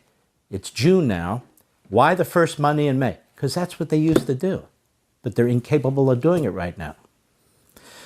For the following fiscal year, and submit said budget to the president for consideration. Why so much time? So we, the people, have some ability to look at it. And the president and the administration has some time to review it too. Section 2, shall Congress fail to adopt a final fiscal year budget prior to the start of each fiscal year? You know, continuing resolutions? No. Should Congress fail to do what it's supposed to do, which shall commence on October 1, that's their fiscal year, of every year, and shall the president fail to sign said budget into law, so if he chooses, or she, not to sign it, an automatic, across the board, 5% reduction in expenditures from the prior year's fiscal budget shall be imposed for the fiscal year in which a budget has not been adopted. So a fiscal gun, if you will, is pointed to their heads. You better get this done. President better get this done, but you better get it to the president, get it done in time, or automatically there's a 5% cut across the board. Section 3, total outlays of the United States government for any fiscal year shall not exceed its receipts for that fiscal year. Now, as you'll learn in a second, I propose this amendment going into place in 4 years. Maybe it could be 6 years, whatever it is, so you have time to build to it. But at some point, you got to get to a balanced budget. Section 4, total outlays of the United States government for each fiscal year shall not exceed 17.5% of the nation's gross domestic product for the previous calendar year. So I am tying, as Milton Friedman suggested half a century ago, and brilliantly, you tie the growth of government to the growth of the GDP. The GDP doesn't grow, the government doesn't grow. If it does grow, you still limit it to how much it can grow, but it can grow. Section 5, total receipts shall include all receipts of the United States government, but shall not include those derived from borrowing. My fear was they'll just start borrowing money and pouring it in. No. Total receipts exclude borrowing. Total outlay should include all outlays of the United States government except those for the repayment of the principal debt. Why? Because you got to pay the debt or the system collapse. Section 6, Congress may provide for a 1-year suspension of one or more of the preceding sections of this article by a 3/5 vote of both houses of Congress, provided the vote is conducted by roll call and sets forth the specific excess of outlays over receipts over the 17.5%. Section 7, the limit on the debt of the United States held by the public shall not be increased unless 3/5 of both houses of Congress shall provide for such an increase by roll call vote. First, these things need to be in place to limit the spending, to limit the borrowing, limit the taxation, and so forth and so on. Then you need a supermajority to raise the debt limit. Our problem is the debt. Section 8, the amendment shall take effect in the 4th fiscal year after ratification. It could be the 6th, the 7th, the 5th, whatever it is. And then it has a companion taxing amendment. Section 1, Congress shall not collect more than 15% of a person's annual income from whatever source derived. Persons shall include natural and legal persons. Section 2, the deadline for filing a federal income tax return shall be the day before the date set for elections to federal office. You elect people, and it ought to be fresh in your mind that you just paid a lot of taxes. Section 3, Congress shall not collect taxes on a decedent's estate. You die, that money belongs to your family. You have a farm, you have a ranch, you have a small business, you have a few homes. That's it. The government had its take when you were alive. No inheritance tax. Section 4, Congress shall not institute a value-added tax or national sales tax or any other tax in kind or form in order to get around the raising of taxes and the limitations. No other taxes. Section 5, this amendment shall take effect in the 4th fiscal year after its ratification. In other words, combined with the other, it could be the 6th or 7th. Okay, I'm not saying this is perfect, pretty damn good. There can be other proposals. But look, if we're serious about getting this under control, there are ways to do it. The framers gave it to us. We're just not serious. I'll be right back. Now, everybody knows Mark Levin is an OG, has been doing this for decades. So every time he speaks, I listen and I do my research, and then he always pans out to be true. All right, listen to the 45th, now the 47th President of the United States on Air Force One. Well, they gave.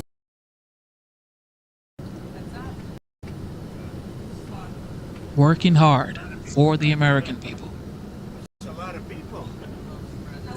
So we visited the military course just to see if we could fix it up and make it nice. The budgetary situation takes some years to get something approved. So we're going to take a look at that. It's 2 courses, very nice, but they need a lot of work. And if we can fix them up, they're military, they're for the military. If we can fix them up, we're going to do that. Mr. President, did you speak with Bukele directly to facilitate the return of Abrego Garcia? I don't want to say that, but he's returned. Did you have any conversations with him? He should have never had to be returned. I mean, you take a look at what's happened with him. You take a look at what they found in the grand jury and everywhere else. I thought Pam Bondi did a great job today. Was this your call to bring him back to the United States? I don't want to say that. Mr. President, you posted yesterday. And by the way, either way, it's a disaster. He's a whole disaster. Look at him with his antics. Not good. And for the Democrats to have backed him, this was not the man from Maryland, this wonderful father from Maryland. This is a pretty bad guy. Mr. President, you posted yesterday that a good way to save money would be to cancel some of Musk's contracts. How seriously are you considering that? Well, we'll take a look at everything. I look at everything. He's got a lot of money. We'll take a look at that.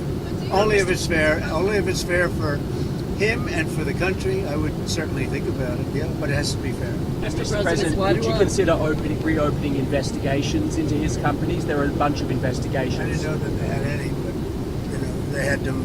I would just let them speak for themselves. I had no idea. Excuse me. I have no idea whether or not they had investigations. And what's your view on Elon Musk as of today? I mean, have you heard from him at all? As your Honestly, team? I've been so busy working on China, working on Russia, working on Iran, working on so many. I'm not thinking about Elon. I just wish him well. On the China talk, sir, there's a meeting coming up with Secretary Bessent and Secretary Ludnick. Legendary. What do you hope to see from those talks in London, sir, with we're China? very far advanced on the China deal. We wanted clarification. We had to have clarification. A little bumpy up here. We had to have clarification, and that's what we're really having the meeting about. We had a very good talk. I talked to President Xi for, I guess, more than 2 hours. We had a very good talk. It's a complicated deal, but it's a deal that's going to bring us a lot of money and a lot of everything else, and we get along very well with President Xi and with China. Mr. President, on Mr. Musk contracts, do you feel like the U.S. can survive without them? Obviously, you contribute a lot when it comes to defense and space, and that relationship has been important for quite some time. The U.S. can survive without almost anybody. And do you except me? Did you have any concerns about his drug use when he was working for you? I don't want to comment on his drug use. I don't know what his status is. I read an article in the New York Times. I thought it sounded very unfair to me. You said earlier today that Mr. Musk had a problem. What did you mean by that? And did you misjudge him by bringing? I don't want to talk about problems. I think that I think the United States had problems, and if you look at the numbers today, the numbers were unbelievable. The numbers were incredible. The numbers that came up today, the stock market went way up. The country's doing really well. Almost, I think, in a very short period of time, you're going to be saying doing better than it's ever done before. We have hundreds of plants coming in, a lot of jobs are being created. That's what happened this morning. You saw the jobs. And the nice part, they're not government jobs. They're jobs of people coming in and doing other things, including the leisure, hotel and leisures. Good stuff. A lot of good things are happening with our country. We're taking in billions of dollars of tariff money. The money is pouring in. And it hasn't even started yet, really, relatively. We're going to have a very successful country very soon, and the stock market is seeing that. We have, and I've been saying it, we have the hottest country anywhere in the world, the hottest country. And if you think about it, 6 months ago, we had the coldest country. We had a country that was a disaster. And we've done it very quickly. Okay, go ahead. Mr. President, on the One Big Beautiful Bill, so your critics, often your critics... I don't have too many critics because, you know, honestly, I don't know of anybody that's going to vote against it. Maybe Rand Paul or somebody, but, you know, they always vote against it. But I actually think that over the last 24 hours, it's even solidified. We have tremendous support. So just the critics that want to talk about the bill, they often fail to mention that your tariffs are actually offsetting a lot, you know, the debt in itself. Yeah. I believe the CBO said 2.8 trillion over the next 10 years. So what do you have to say to that? We have tremendous reviews, and CBO, who never gives good, basically. Once again, the GOAT strikes. Dr. Luke says Trump is still as sharp as ever, mentally and fashion-wise also. Absolutely. Absolutely. The fact that this guy is, 79 years old? Right?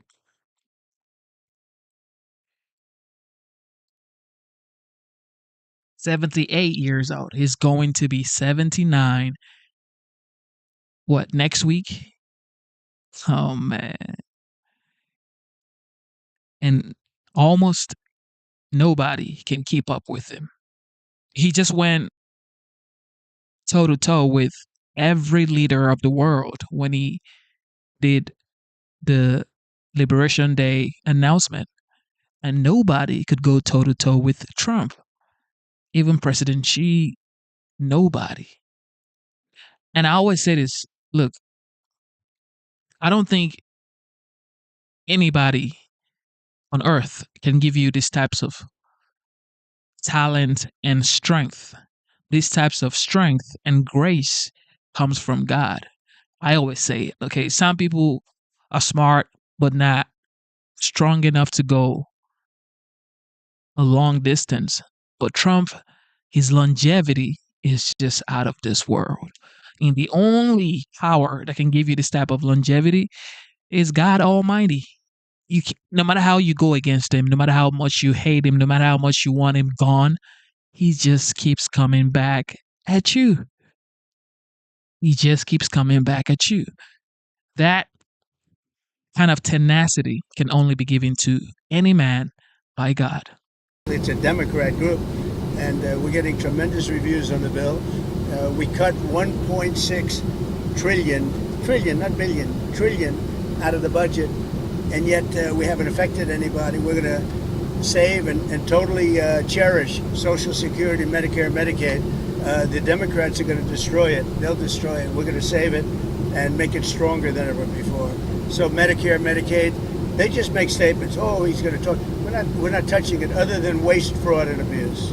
That was my Mr. next President, question. On Russia, Ukraine, did the Ukraine drone strikes against the bombers inside Russia, the airfields, did that change your view at all of what Zelensky, the cards he has? Well, they gave Putin a reason to go in and bomb the hell out of him last night. That's the thing I didn't like about it. When I saw it, I said, here we go. Now it's going to be a strike. You know, I did something that people don't talk about, and I don't talk about very much, but we solved a big problem, a nuclear problem, potentially, with India and with Pakistan.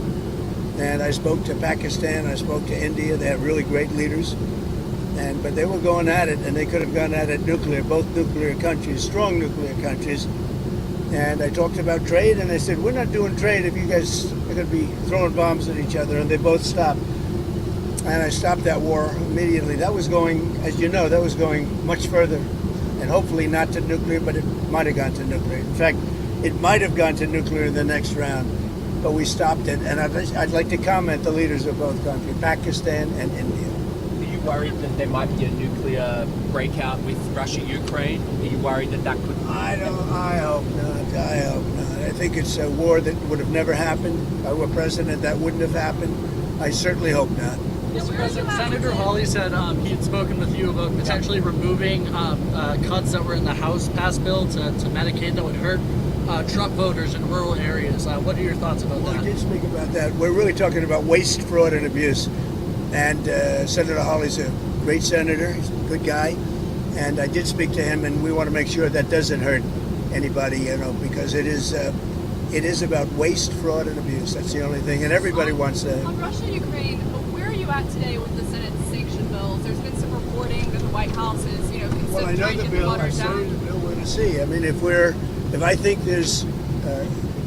I think Russia will not be making a deal or stopping the bloodshed, 5 and 6 even. I've been saying 5 and 6, and now it's more. 1,000 a week, soldiers being killed, and people being killed. Not just soldiers, people being killed, but largely soldiers being killed. Yeah, I'd use it if it's necessary.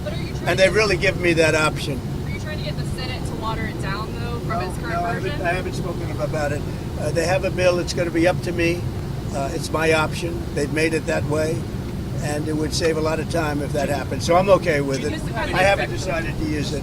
It's a very strong bill. Mr. President, you gave Elon Musk, when he left the White House, a key symbolically to the White House, to the administration at large. I think that's what would you like him to give that back? No, I don't take things back. No, What about the Tesla? I gave him a key. He tried very hard. But the Tesla, I haven't thought about it. On his work then, as of this point, for the administration, how do you think his Doge did at the end of the day with the savings that? Oh, I think it helped us a lot. I think it helped our thinking, and it's not finished at all. We've basically taken it over, and we're doing a job. Many of those people remain with us, and they're going to remain with us. They're very good. It's terrific. We saved, hundreds of billions of dollars. It's terrific, and it's going further. I mean, I'd give you the answer actually at the end of 2 years, because a lot of it is out into the future. But it was a big saving and a good mindset. And what are you going to do about the Tesla? Are you going to keep it, or are you going to? I haven't thought about it. Do you have any plans to contact? I hope he does well with Tesla. Do you have any plans to speak with Mr. Musk? This was one of your closest advisors for months. I don't have any plans. Somebody made a mistake. A lot of reporters have been calling me. I didn't call any reporter. A lot of reporters, they asked me the same question. No, I don't. I'm not even thinking about that. There apparently were these efforts. This is what I read, to bring you and Elon back together. So those efforts where are they? No, there are efforts. I mean, I've been asked about it, but I'm not really interested in that. I'm really interested in the country and solving problems, including war problems in very far away lands. A lot of people being killed. When I left, we had no problem. We didn't have wars. We defeated ISIS 100%. Iran was broke. There was no Hamas problem. There was no Hezbollah problem. All facts. Israel wouldn't have happened, in other words. All facts. Russia, Ukraine wouldn't have happened. We had no inflation. And by the way, we have no inflation now. And if we had a good Fed chairman, you would lower rates. And you know what? If inflation happened in a year from now or 2 years, let them raise rates.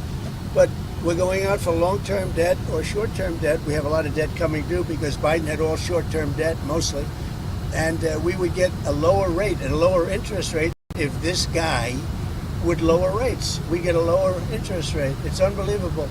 And he's worried about inflation. If he worries about inflation any longer, all he has to do is get the lower rate, let us go out, borrow at a much lower rate, much lower. You could go down a point or two.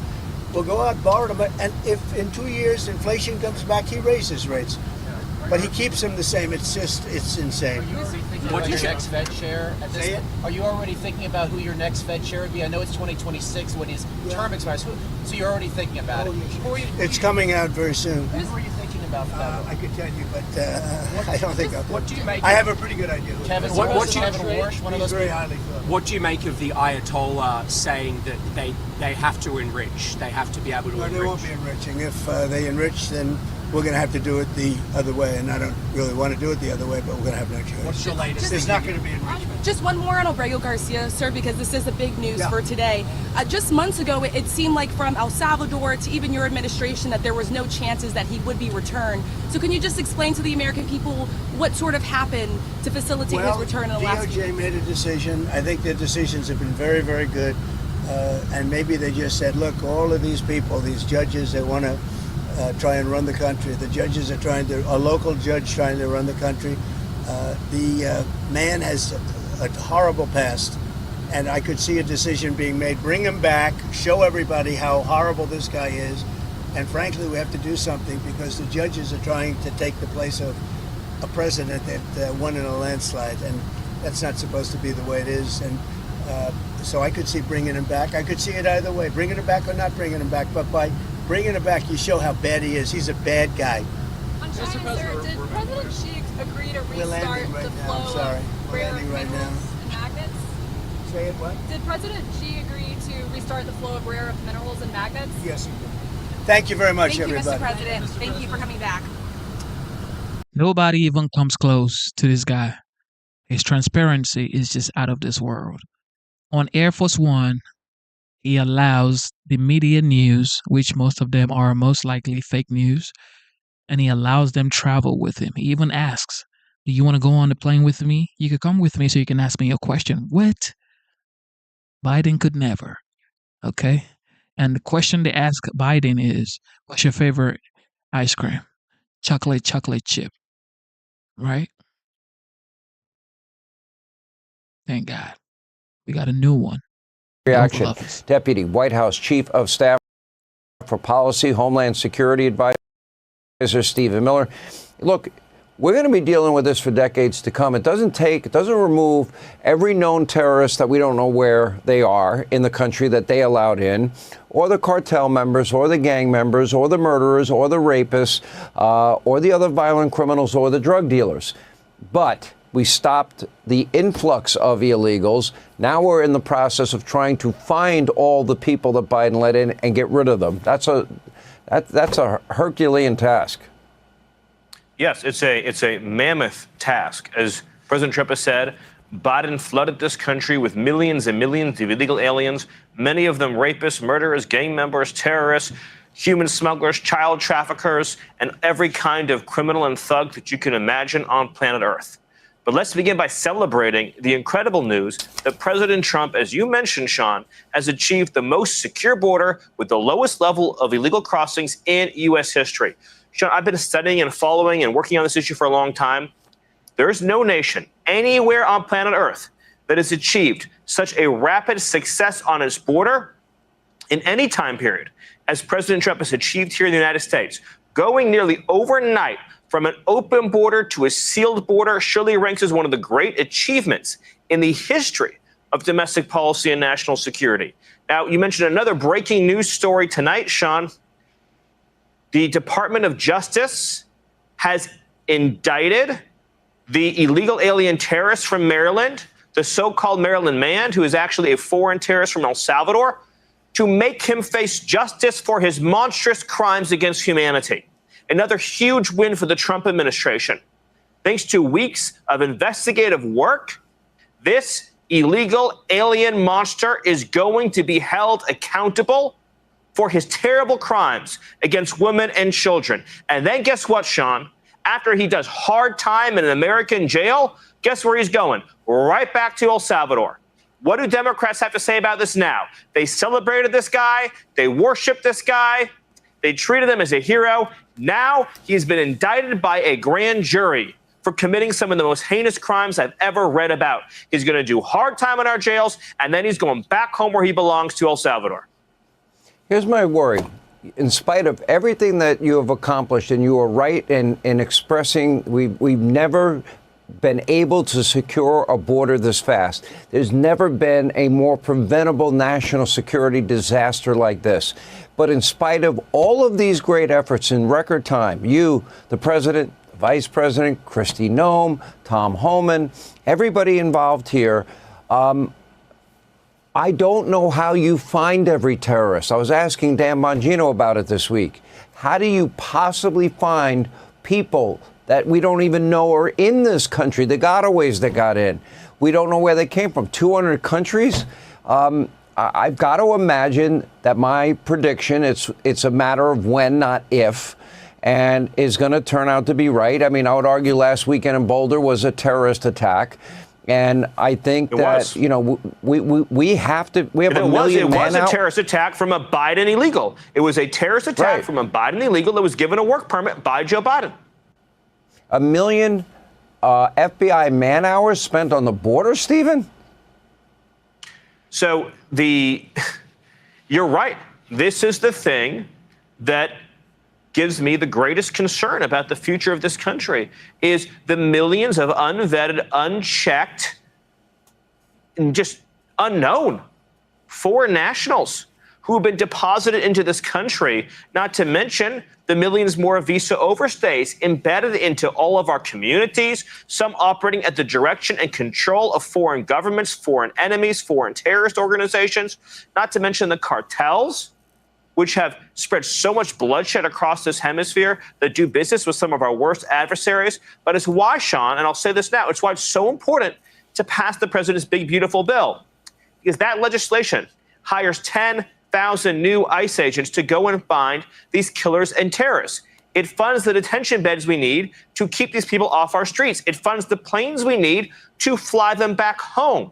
It also funds the creation of homeland security task forces with FBI, ATF, ICE, Homeland Security investigations, and others to prioritize the disruption and dismantlement of foreign terrorist organizations in our cities. And of course, it funds the entire phase 2 of the Wall project across the entire southern border. That funding and the authorities in this legislation, Sean, are the best chance that we have of giving our president, our commander-in-chief, our leader, the tools that he needs to keep America safe. You know, and by the way, you're right. The bill has to be passed. Lindsey Graham on my radio show earlier today was very clear. We're not going to stop here. We're going to go back. We're going to look for all the savings we can possibly find. And he said he wants to do not one, but 2 more reconciliation bills as fast as possible. Find money for savings. But we need this money up front. It is imperative for all of the things that you mentioned, securing the border, energy dominance, the next generation of weaponry, and of course, tax cuts for the American people. Yes. Stephen Miller, very ambitious agenda, and we got to fight to keep the country safe. Stephen Miller, appreciate it. Enact the promises President Trump campaigned on, and we will. Thank you, Sean. Shout out to Stephen Miller. Shout out to Hannity as well. Hannity for sure is a legend in the game for many, many decades.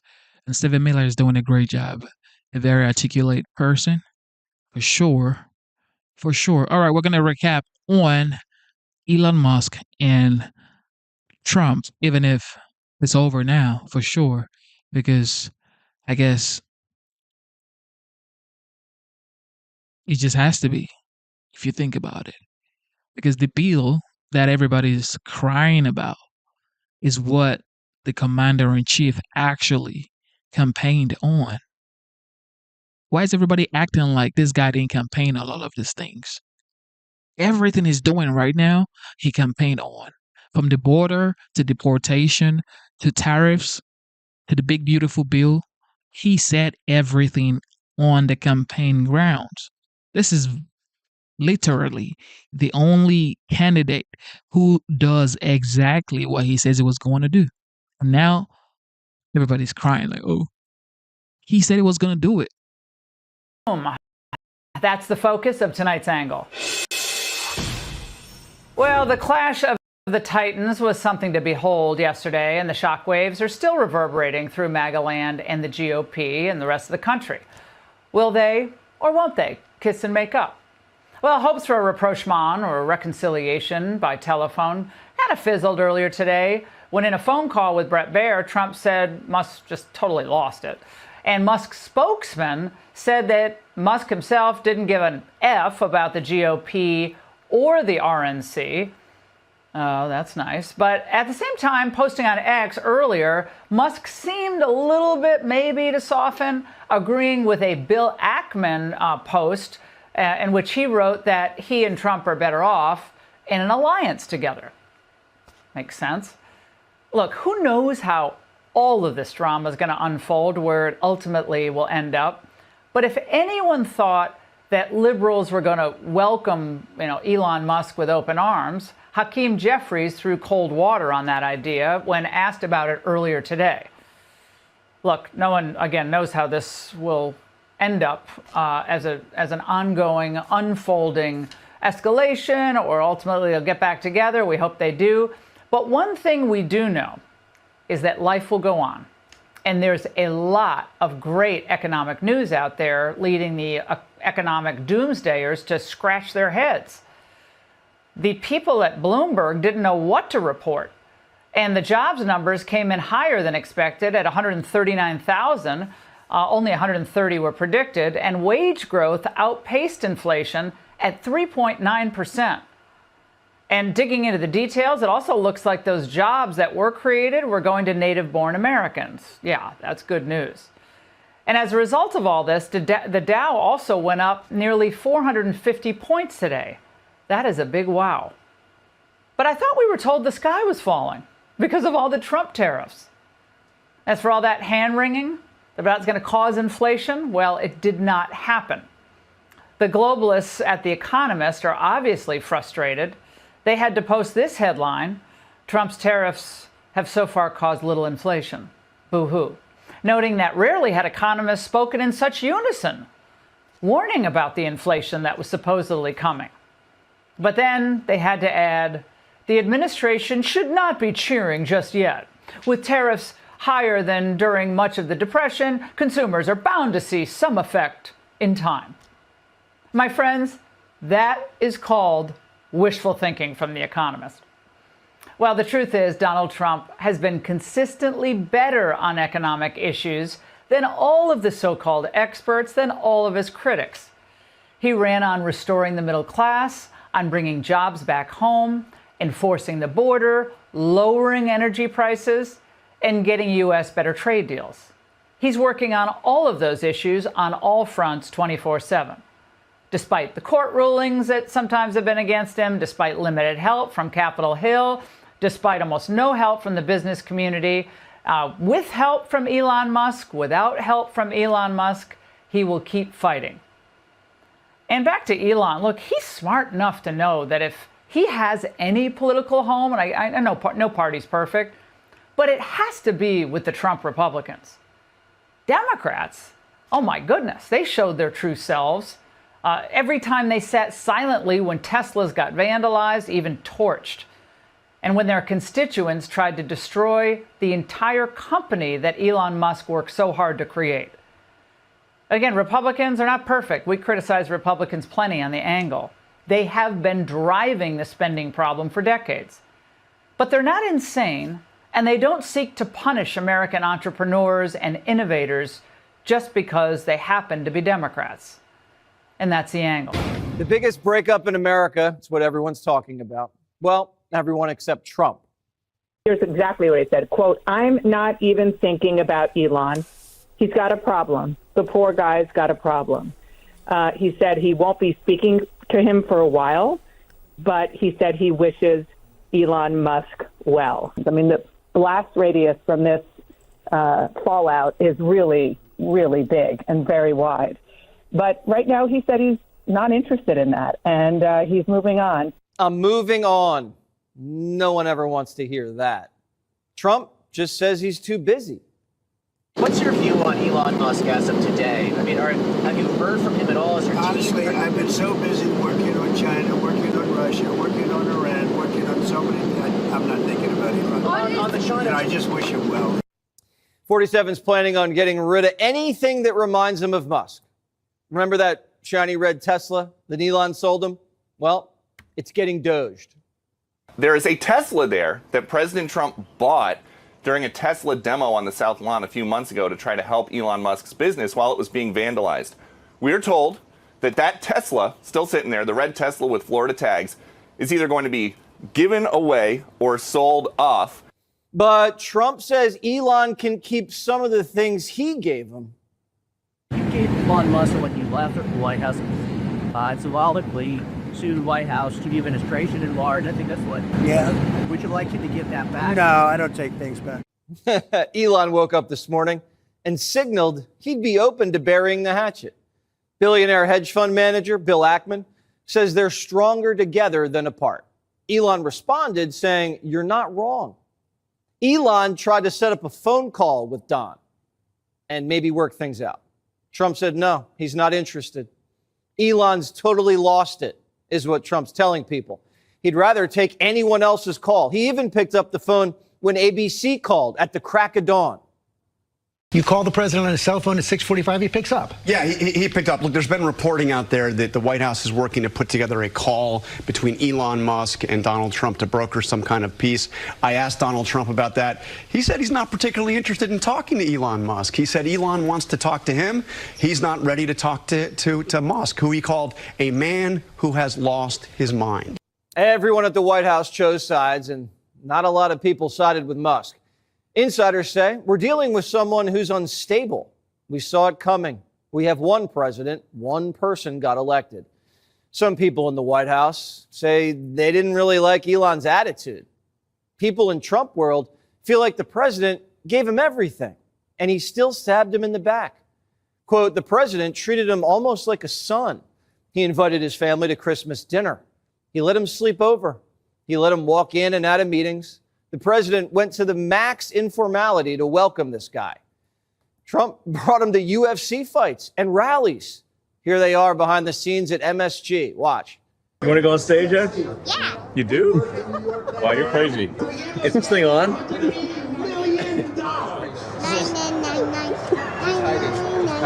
X. Should we say President Trump?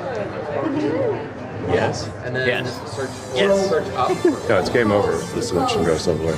Game over. Hi. How do you do? Nice to see you. Fantastic. That would be great.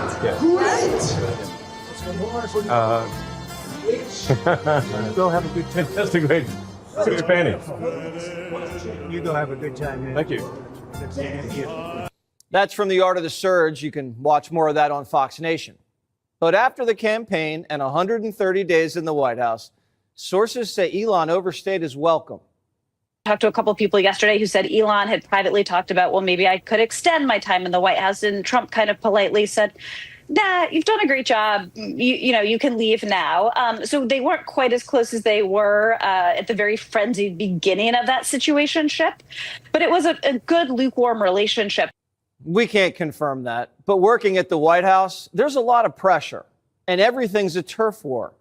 And Doge was in everyone's department. Remember that black eye that Elon was sporting last week? He said it was from X, his son. PBD says there might be more to that story. If you use your imagination, God knows what happened with that black eye. Mm-hmm. That black eye, was it a fight that took place? Somebody swung and it really offended Elon. Is like, look what I'm going to do to you guys. Is that a Lutnick? Is that, I don't know who else did it. Who else will be in that room? I don't know who it is. Maybe, but think about it. That doesn't accidentally happen. And you want to do something like this too. Maybe it was a meeting while they're calling each other out and somebody just, because Elon started calling out Trump and it got nasty and then somebody swung. That's obviously speculation, but there's a lot of rumors flying around. And no one's trying to cancel Elon. He had a beef with the big, beautiful bill and has a right to speak his mind. He's saying he doesn't want tax relief and he wanted to keep his EV subsidies going. And he thinks we're spending too much. But he had to know. He had to know. Once again, the GOAT strikes. Here we go. Dr. Luke says, Donald has been more pro-life, more Christian, more Constitution than any other president. That is 100% sure. No one is blameless, and no one is doing as much as him to fix our country. You know what the Bible says? He who is without sin cast the first stone. Okay? Just like Dr. Luke says, no one is blameless, ladies and gentlemen. No one. Okay? No one is blameless. But who is actually trying to fix the situation? It's the 45th and now the 47th President of the United States. That's the person calling for peace. Remember when India and Pakistan happened? Who mediated peace? Donald Trump. Who traveled to the Middle East, where it's like, oh, no American president should go to the Middle East. Who went there? Donald Trump. Who is on the phone with Vladimir Putin 2 hours and 15 minutes trying to negotiate peace? Donald Trump. Who is securing the border and deporting criminal, dangerous illegals? Donald Trump. Who is mounting 100 feet United States flag in the White House? Donald Trump. I mean, we could keep going, but that shows you how much he actually loves the United States. It could be doing anything right now. This man has been a billionaire for probably before I was born. For sure before I was born. Okay?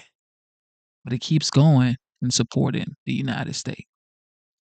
That's why we're here tonight. You, me, anybody else here.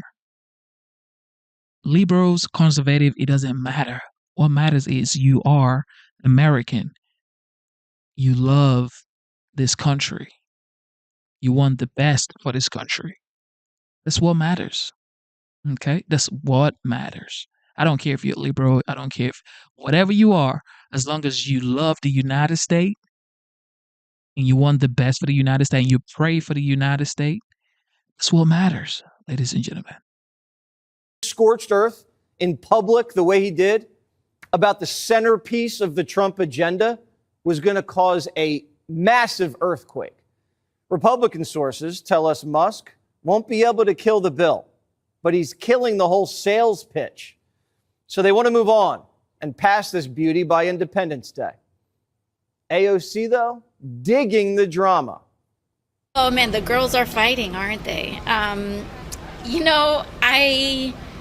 would say that this was something that was a long time coming, where we've been seeing that these two huge egos were not long for being together in this world as friends. And so I think this breakup we've been seeing a long time coming, but we'll see what the impacts are of it legislatively.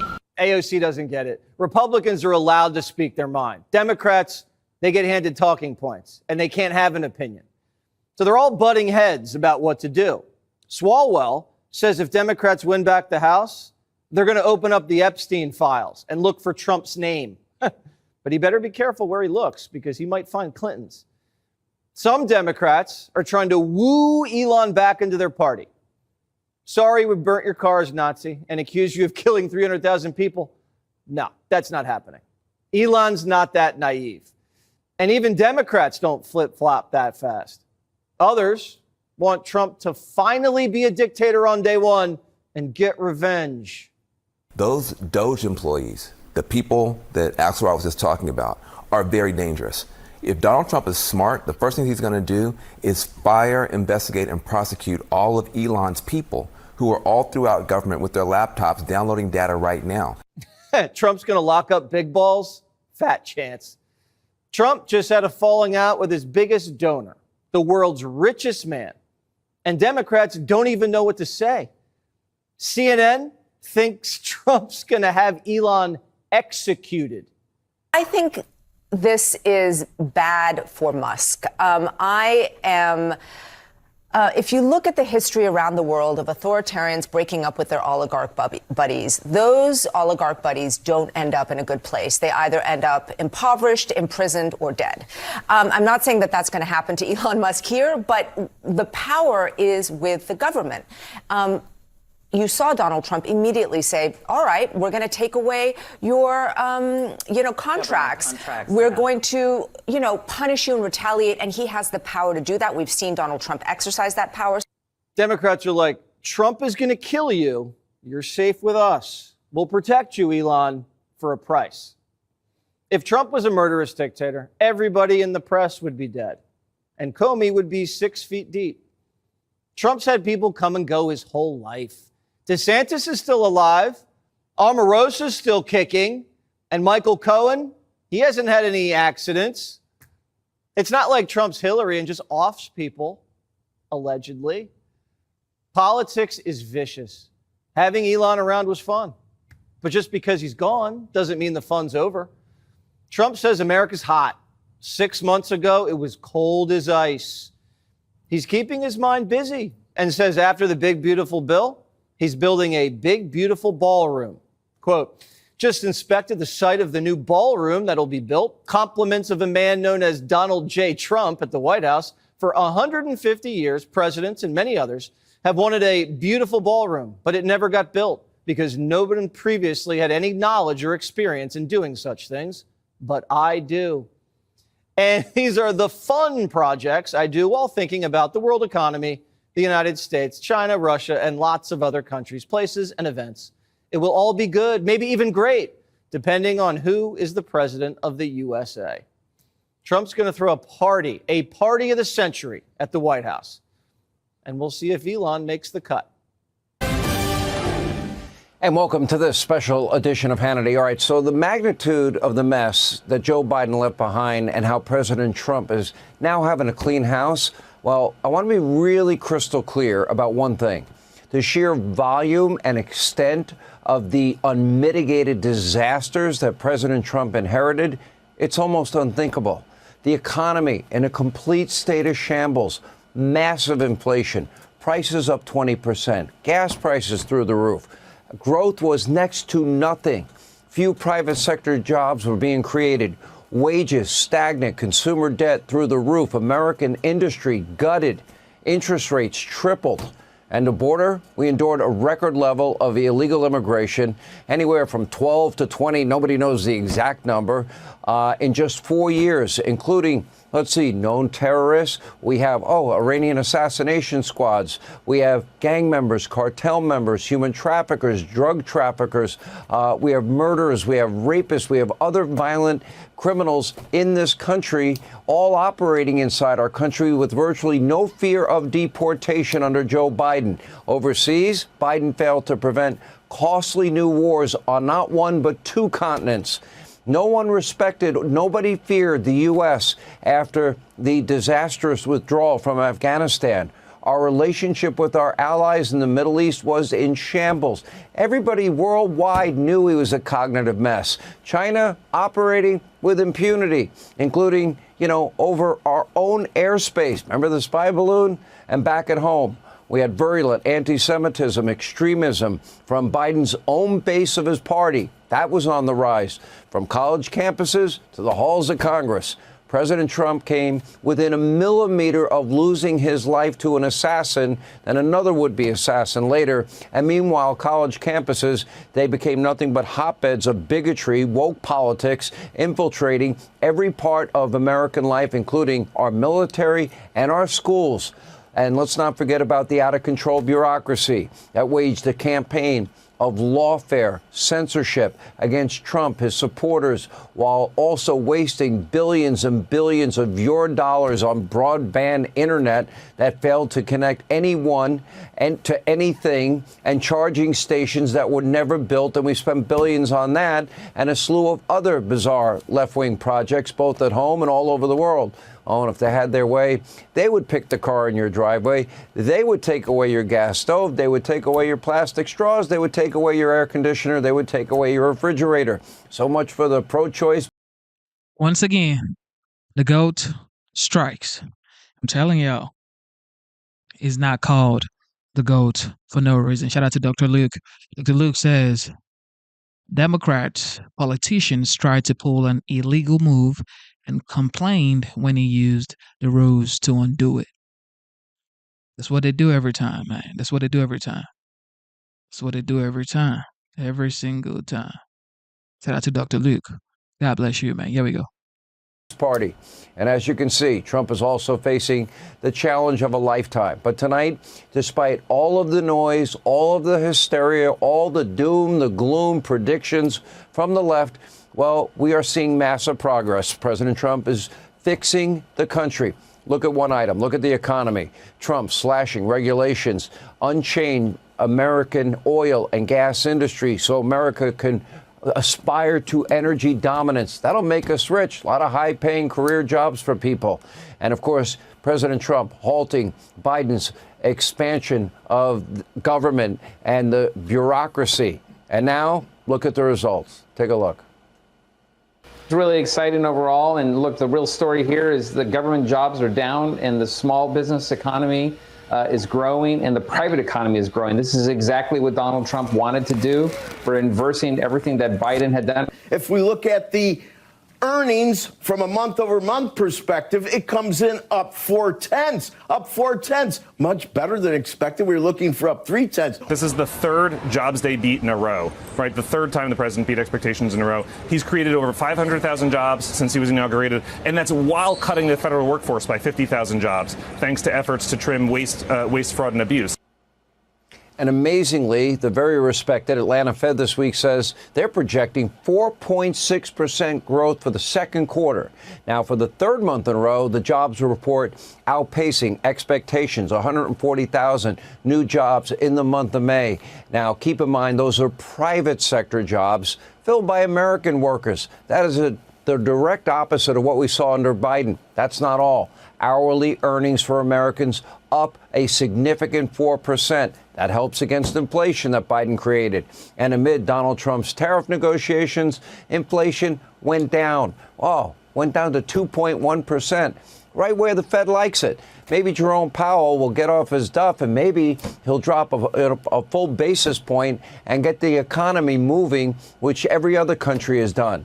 And get this, the U.S. trade deficit narrowed by a record amount. And by the way, revenues from tariffs the last 2 months, close to $50 billion.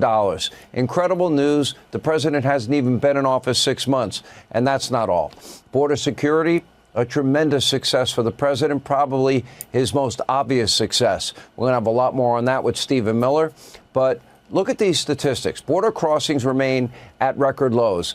ICE just broke an arrest record 2 days in a row under Trump's new immigration directives. Violent crime is also way down under Trump, including New York City, Chicago, even Baltimore, where woke politics have been pushed to the side, while police are now beginning once again to abandon, defund, dismantle no bail laws and lock up career criminals and conduct all over the country routine street patrols. Policing works.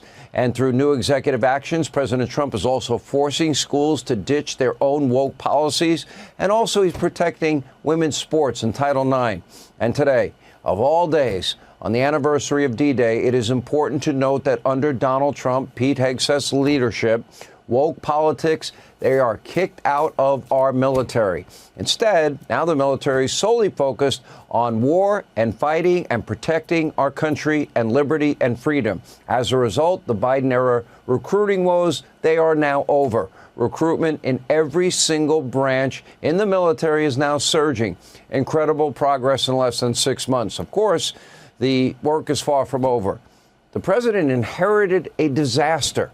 Under, the president's leadership, the country, thankfully, is beginning to recover from these last 4 years. The dark days of the cognitively impaired Biden are over, and soon we could be headed for that golden age of America that the president talks about.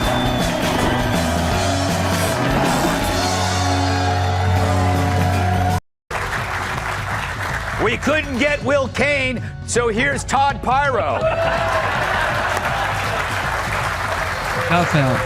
Funny as it. And she went from naughty by nature to balance of nature. Host of the Kennedy Saves the World podcast, Kennedy. Yeah.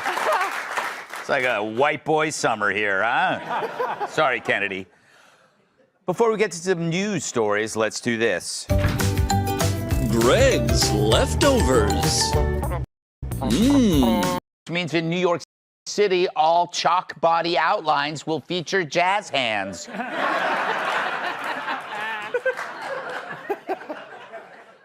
President Trump and Elon Musk are feuding after Elon called the big, beautiful bill a mountain of disgusting pork. In Trump's defense, there's nothing in the bill about the view. You see that one coming? Yeah. Huh? Amazon is testing humanoid robots that deliver packages.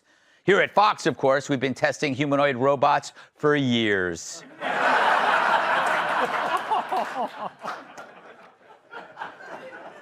Chinese scientists who allegedly smuggled a deadly fungus into America will remain in U.S. custody. And guess who already posted her bail?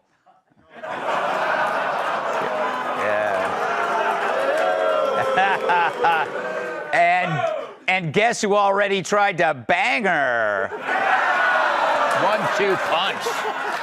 1-2. According to a new study, hanging out with ugly people can make you appear better looking than you are. Anyway, thanks for being here, Todd.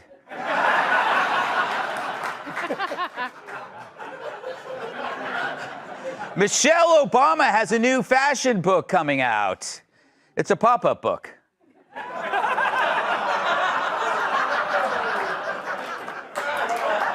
People love pop-up books. Let's see what the fuss is about.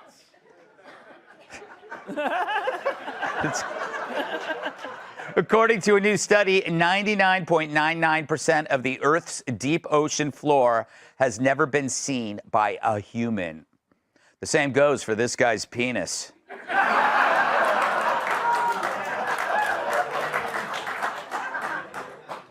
According to a new study, there are 36% fewer gay characters on TV. But that'll change with the return of the World Cup.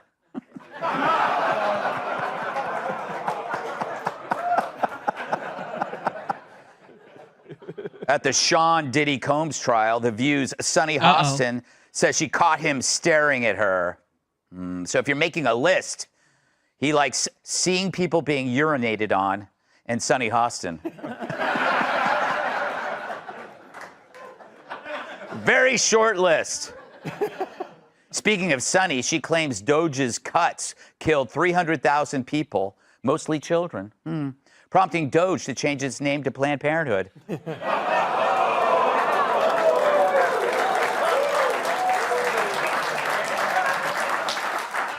A museum in Amsterdam is displaying a 200-year-old condom made of sheep's appendix. Oh, so that's where I left that thing, said one man.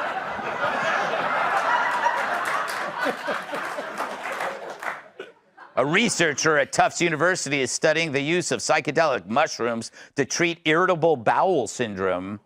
You still yourself, but now you think your poop is your old buddy Dave.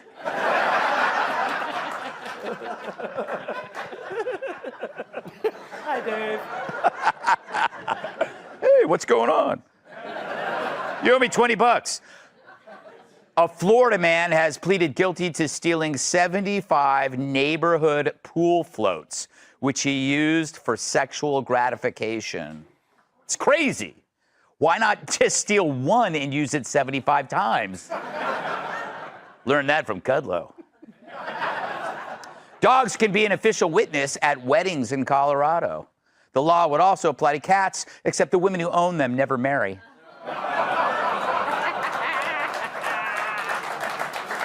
Thank you.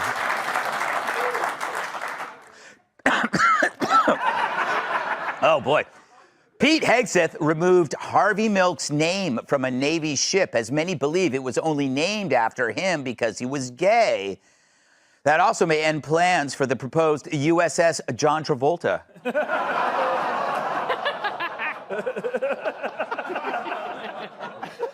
Jerry Nadler is demanding a probe after the Department of Homeland Security detained his aide. Though the last time he demanded a probe, NASA's Voyager 2 got lost in his ass. Greta Thunberg is sailing to Gaza to give out tampons to Palestinians.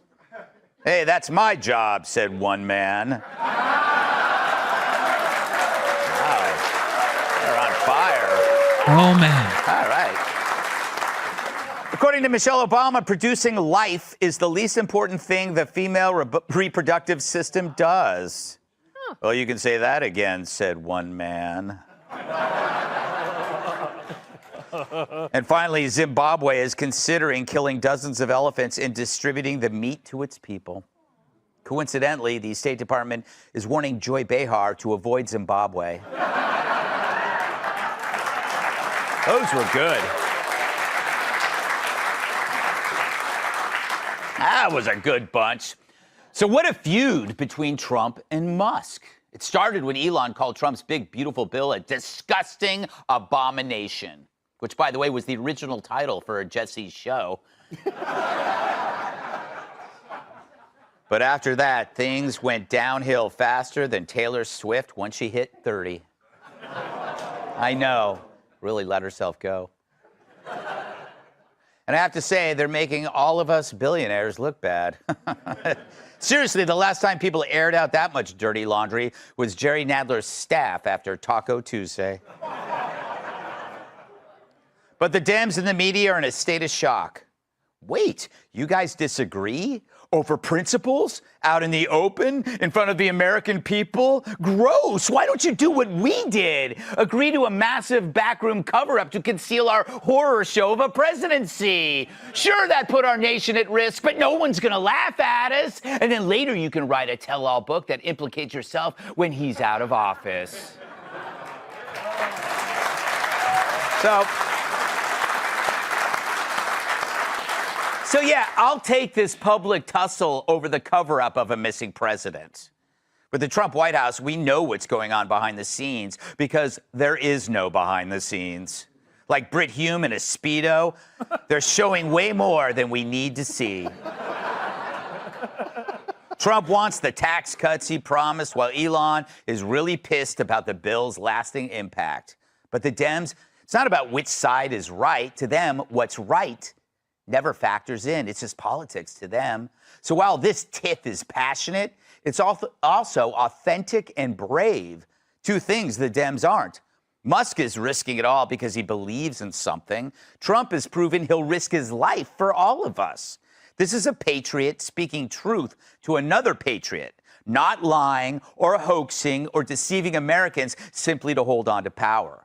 But the media shrieks because this behavior is so alien to them. As cowards, they don't get the concept of fighting for principles. But look, no one wants to see these guys at war. If Kilmeade and I can work together, so can they. Don't let a self-inflicted wound ruin progress for millions of Americans. Remember, the mission is always bigger than the relationship. And part of that mission is Doge. And through Doge, the president and Elon showed how our taxes are being laundered to support illegal left-wing causes, and revealing bureaucracies like USAID to be as corrupt as my computer files after I clicked that email link about Korean teens. In other words, all of us should remember that the goal is the product, and it's one that can live forever. It's like when David Lee Roth and Eddie Van Halen had their falling out. Sure, you had to deal with Sammy Hagar for a while, but the magic that Dave and Eddie created, it lives on forever. Even today, if you hear Hot for Teacher in a bar, you'd bang Mrs. Doubtfire.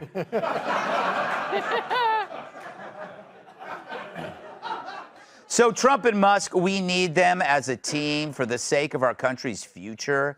And they both need to admit the amazing work they've already done and that there's much more work left to do. And every second they spend infighting is a chance for AOC to look slightly less retarded. So I hope this gets settled. But if it doesn't, we will lovingly accept that such disagreements are aired out in the open. We voted for it. And unlike the Dems, we'll take a feud over a fraud any day. Got failed.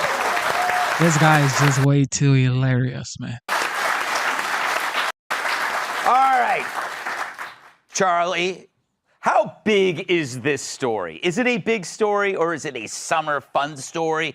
Where do you see it going? I think it's all of the above. I think the most important thing is what you said, which is it's all happening out in the open. You've got this. It's sort of like the two gladiators going at it at the Roman Colosseum. The two greatest people on Twitter going at it in just like monstrous fashion. And I love that it's out in the open, and I love that it's really freaking entertaining. And by the way, how did anybody think this was going to end any other way? Of course you were going to get this. And it is honest. People are asking, is this thing staged? It's not staged. That said, I think that they could sort of patch up very quickly. Yeah. And I think that the fissure between the two is that you have Donald Trump, who is in his second term, and he's operating as trying to like make the system work. Elon Musk is still the barbarian at the gate that Donald Trump was. Donald Trump is now past the gate trying to make it work, and Elon is still the barbarian at the gate saying, you can't do this because it's so bad. And it's like, dude, have you ever seen a bill get put together? It's so disgusting. Yeah. Of course it's disgusting, but there are good things in it, and Trump wants to get that done. Of course, at the end, I do want to see him get back together. Yeah, it's like Musk thinks if you can build a rocket, you got to be able to do this bill. But a bill is harder than a rocket, sadly. Yeah. So Trump is an executive, And that's why he's very good. He's not a legislative guy. Yeah. And Elon Musk is something like executive squared. He's like, he truly does, he just off the top of his head gets things done. And it's got to be so frustrating. But, that is kind of how the legislative process works. Yeah, it sucks. Tom, Charlie makes an interesting point. Like, the saying is a bull in a china shop, not two bulls in a china shop. Yeah, I think there's a lot of people saying today, oh, I hope they patch this up. I don't even know if they need to patch it up. I mean, Elon Musk is not in government. He needed him for a while, and he seemed to be having a lot of fun on the campaign trail. And even Elon said, look, Trump's not perfect, but we need him right now. He said, this is desperate. And so him and all his tech bros were like, Trump's not our favorite guy in the whole world, but we absolutely need him. So he's out of government now. He's not in Doge. So why can't Trump just feud with him for the rest of his life? It doesn't really matter. And Trump, he seems to get along with people that he disagrees with. He gets along, as he says, with Putin. Or he talks about Xi. He went to North Korea. So Trump can get along with people. He could still cut deals with him. He doesn't have to be buddies with him. Yeah. But I mean, does this make Trump look so reasonable? I thought Trump was an impulsive tweeter. Yeah. Trump was like... Yeah, he's the cooler head that prevails. Yeah. It's a new role for Trump. Trump was like, oh, yeah, Elon is wrong. And Elon was like, I'm leaving the planet, Epstein Island.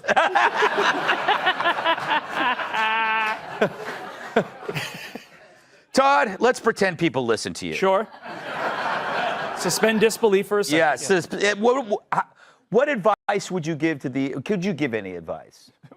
Can I give advice as a human? Yeah. Yes, my 47 years on this planet have allowed me to give advice. My advice would be, I think they both need to go to their corners, figure out why they're upset, take a deep breath, and then ultimately get back. Because if you look at Trump's history, Trump feuded very publicly with the entire 2016 Republican primary field, said really mean things about them, like Ted Cruz, serial killer, things like that. And now they're all under the Trump tent. Lindsey Graham, I mean, you remember hey, I'm going golfing with Lindsey Graham. Lindsey Graham's the worst human ever. And then they're going golfing again the next week. I agree with Charlie that it's bigger than this time. And the egos here are two of the biggest egos that you've ever seen. But I think it'll get back. I don't think this is an ego thing. I think that Musk really believes that the world is going to collapse if he doesn't get. But I think both can be true. Yeah. I think absolutely both can be true. I guess my favorite part of this entire story is this. Let's say Kennedy and I want to engage in a social media feud.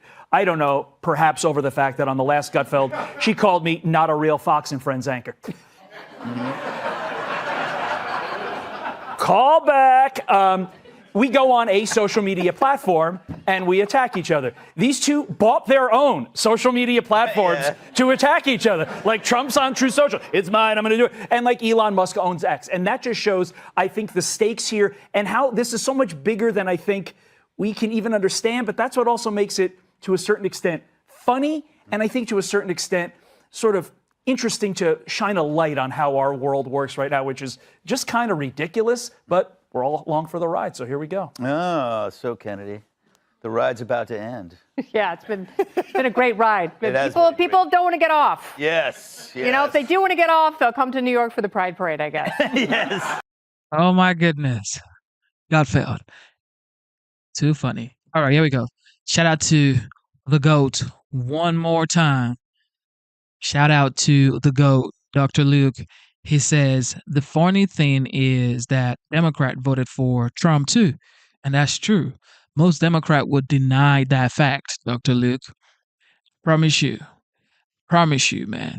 You have Democrat voting for Trump, and they're going to deny it to their fellow Democrat friends, to the ones that have TDS.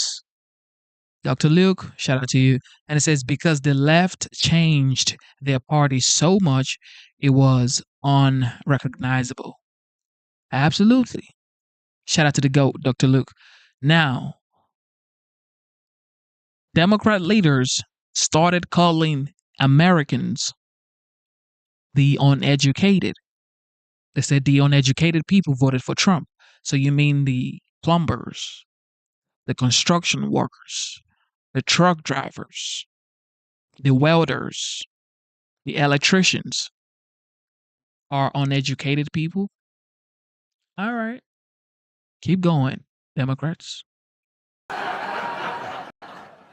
I'm so deeply amused by how quickly this escalated. And it's like, we're not going to use your rockets. Like, I'm decommissioning my rockets. It's reminding me of Step Brothers. And I'm just waiting for Elon to rub his balls all over Trump's drum kit. Yes.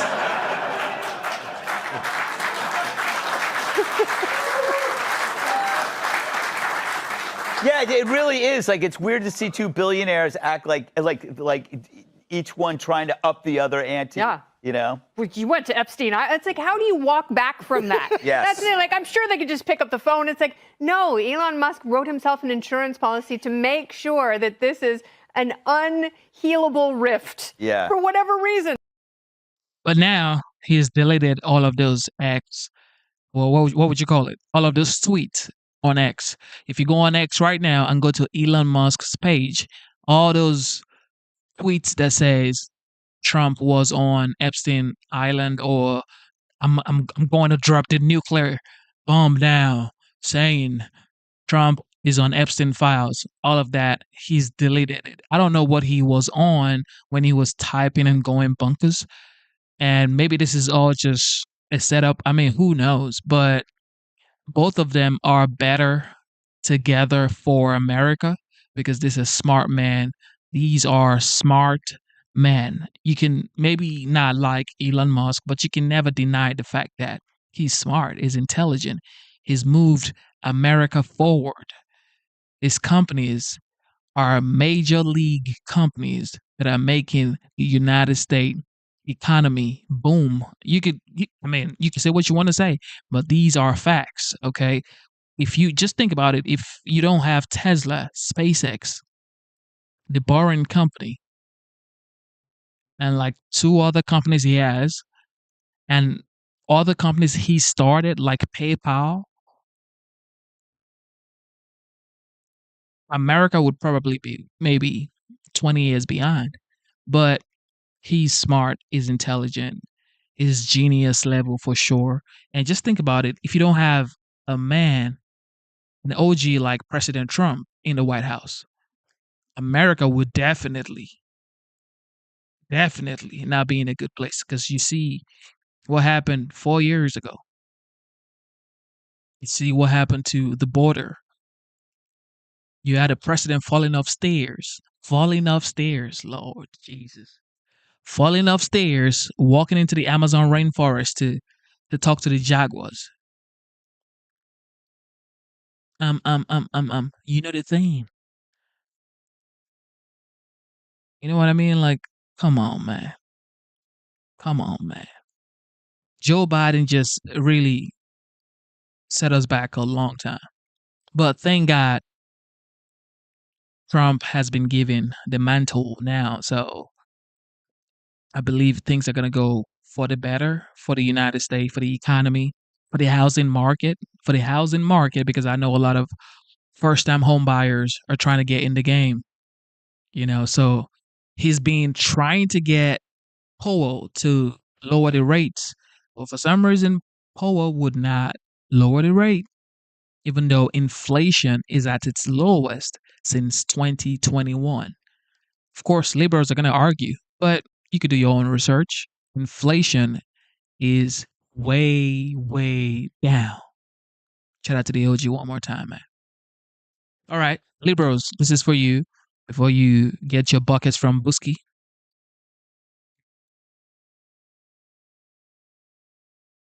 Say that breaking up is hard to do. It's been just over 24 hours since the President Trump-Elon Musk friendship and alliance disintegrated into a ball of dust.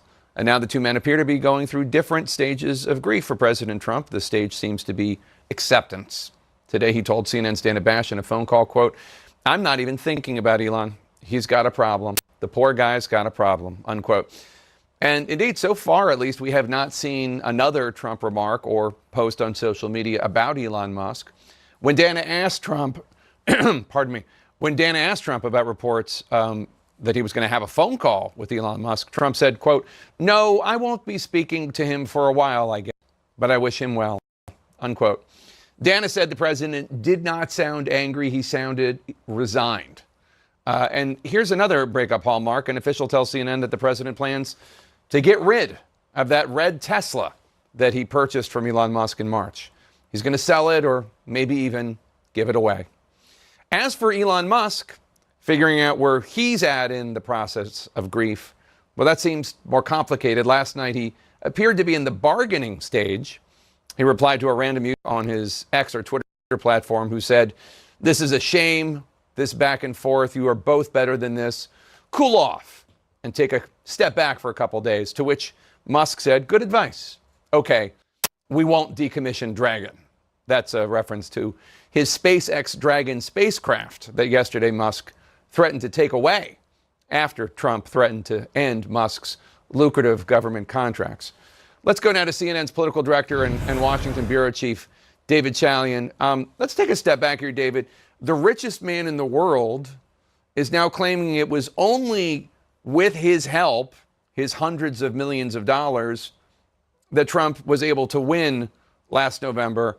That's a shocking thing for him to say. I'm not sure if it's true or not, but it certainly doesn't say anything good about either the role of money in politics or what Bernie Sanders might call the role of oligarchs. Right. It seems to suggest, right, that Musk is leaning into his ability to influence and purchase election results here, which, by the way, he has a mixed record on. Now, you are right. He spent north of $290 million in 2024 in support of Trump, the single largest individual contributor on the Republican side of politics. But just more recently, Jake, he spent $23 million to try and win a Supreme Court race in Wisconsin and failed pretty miserably at that. So I guess, yes, it says something about money in politics. What I think is clear from them today is that they both kind of, I would say, step back from the brink, but they already went over the cliff there or whatever. So I would say clearly neither side. Okay, for the liberals that have Trump derangement syndrome, I voted for Trump. Newsflash. Okay, now you can cry. All right. Well, fortunately for you, we got buckets for your tears in this chat. We've been streaming since last year, June. We streamed every single campaign, every single rally, every single one. Why do we stream it? Because we actually believe this guy is the answer to the problems that America is facing. But is he going to solve every single problems? Probably not. Probably not, because this has been a long time coming.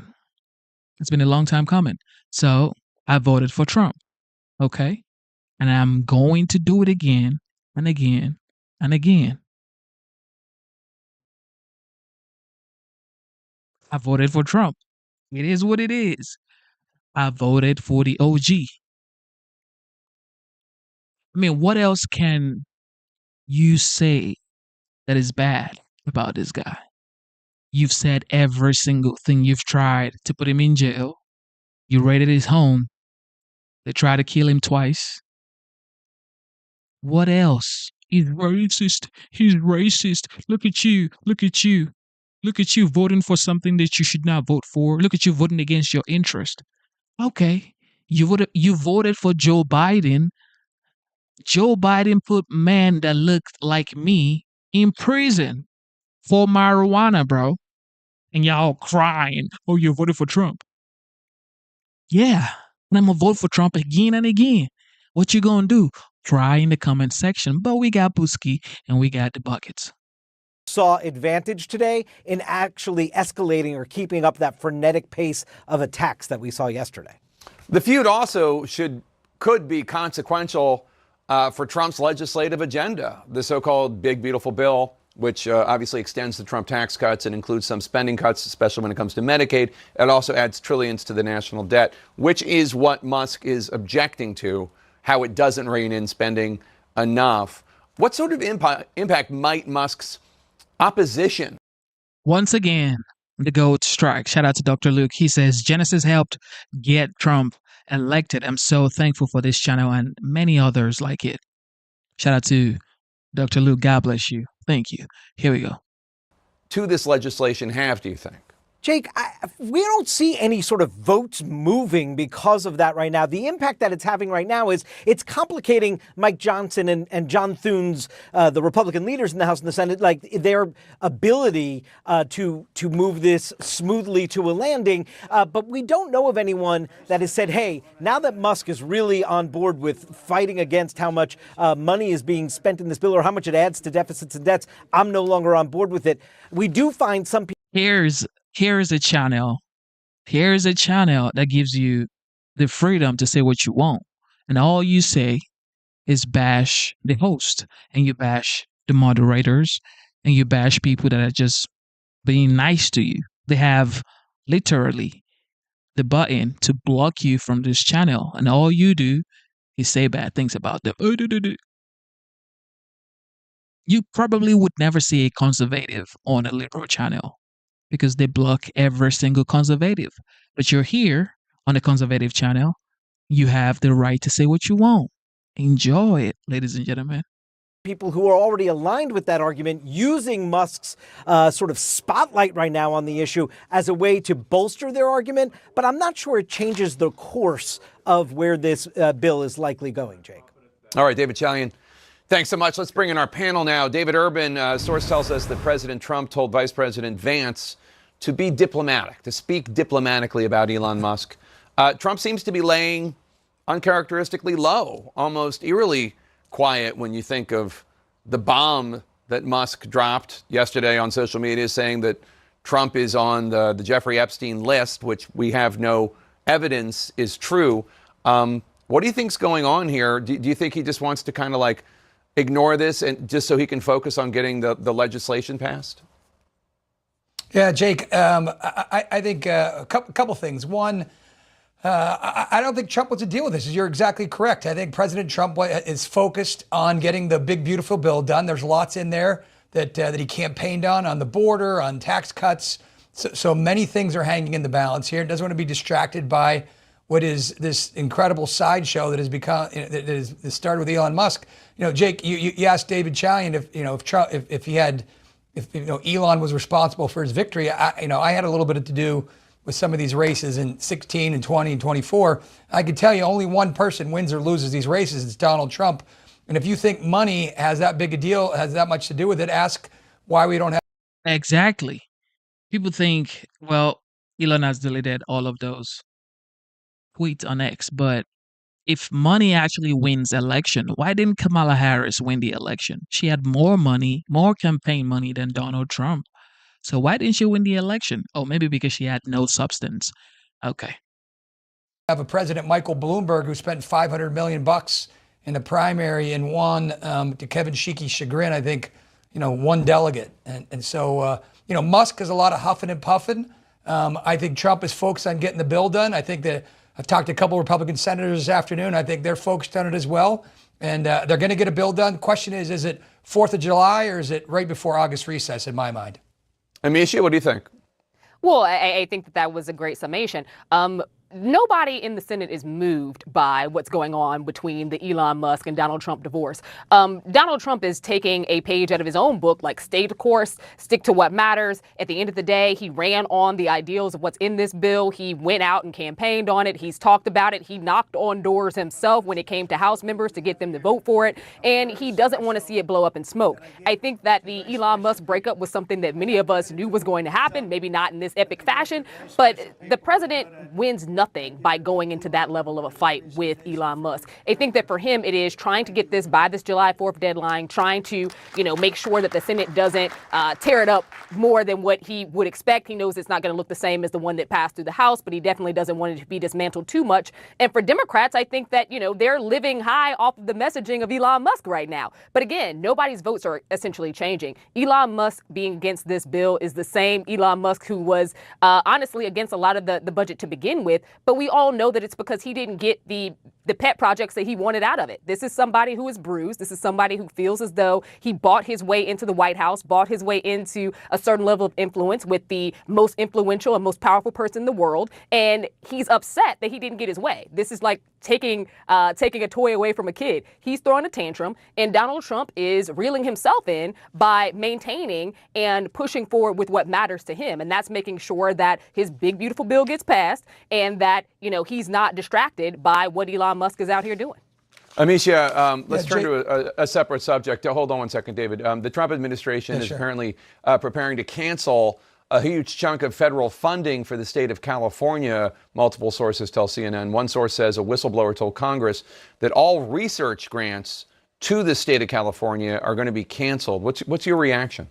This is more Donald Trump's war on intellectualism. This is more his war on colleges and universities. We've seen it with Harvard. We've seen it with Columbia. We've seen it with colleges and universities across the board. This is also a war that he is waging against Gavin Newsom, somebody who he has no real relationship with, someone who he doesn't want to see run in 28, and someone and a state that he has a very huge problem with. We remember on the campaign trail, he castigated California day in and day out. When it comes to research grants and when it comes to research funding, this president has stood by being anti-science. He has stood by being anti-research. That's something that not only he ran on, but it's something that he presented during his first time in office. This is a continuation of his cancellation of grants through the Department of Education, his dismantling of the Department of Education, and his dismantling of the efforts in putting America first when it comes to science. That's what he really wants to do. And I think that it's very dangerous because when America doesn't fill that void, China will. David? Yeah, so I agree with about 90% of what she says. I don't think Trump's anti-science or anti-anything. I think he's anti-woke. He's trying to reshift that. And back to the big, beautiful bill, Jake, just real quickly, Elon Musk hasn't changed one senator. The only person I've heard express that they're going to vote against the bill is actually Rand Paul. Everyone else says, they have reservations. They're holding their cards close to their chest. But there's only one person who's a no vote to date. And so we still have, this bill's still going to pass as it stands. And I like its chances. I just think, again, we're going to be looking towards more of an August timeframe. And Jake, earlier you talked about Medicaid cuts. I'm not really sure that's exactly correct. Medicaid isn't being cut. The growth is just being slowed. So it's increasing 3% versus 5%. Only in the federal government is a 3% increase a cut.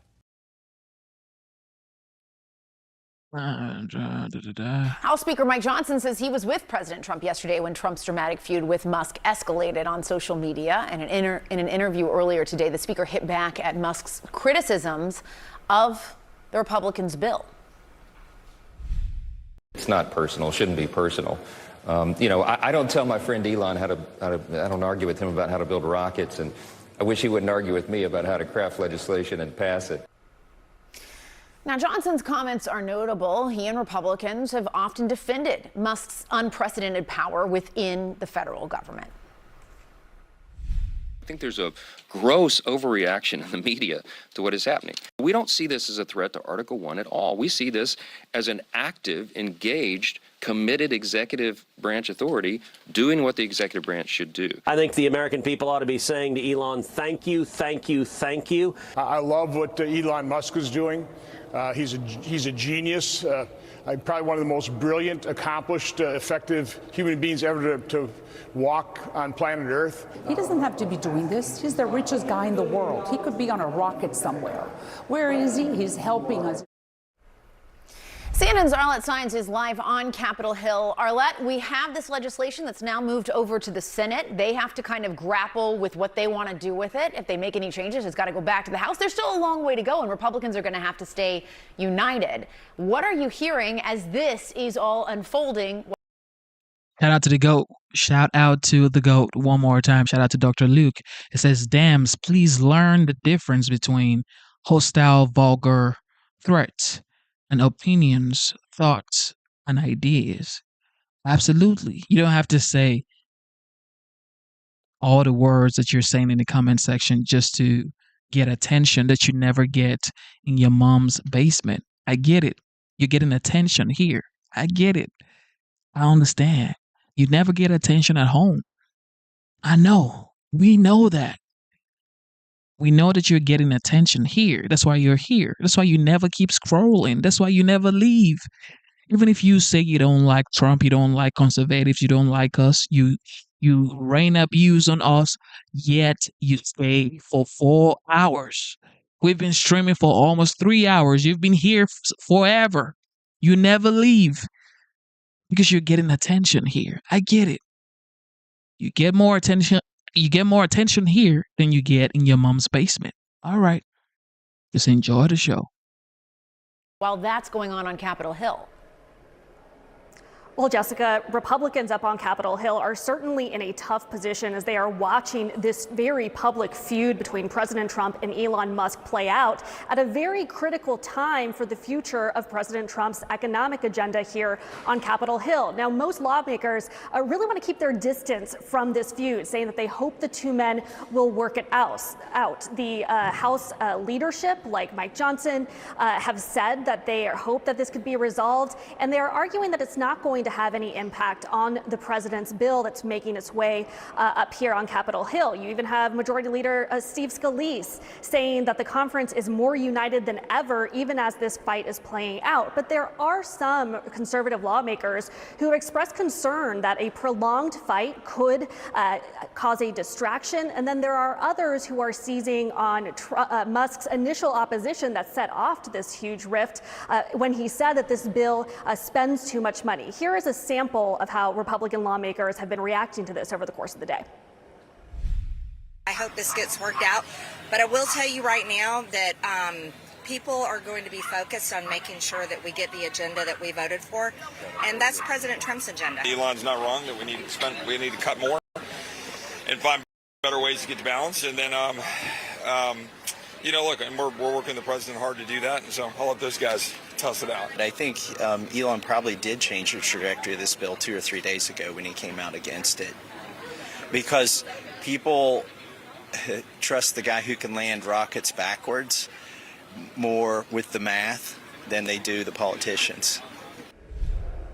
Oh, really? So that really captures the challenging dynamic that Republicans in the House and Senate are facing in this moment as they are still trying to push forward the president's economic agenda here on the Hill, even as this rupture it still continues between President Trump and Elon Musk. More to come on that. Arlette Saenz on Capitol Hill. Thank you so much.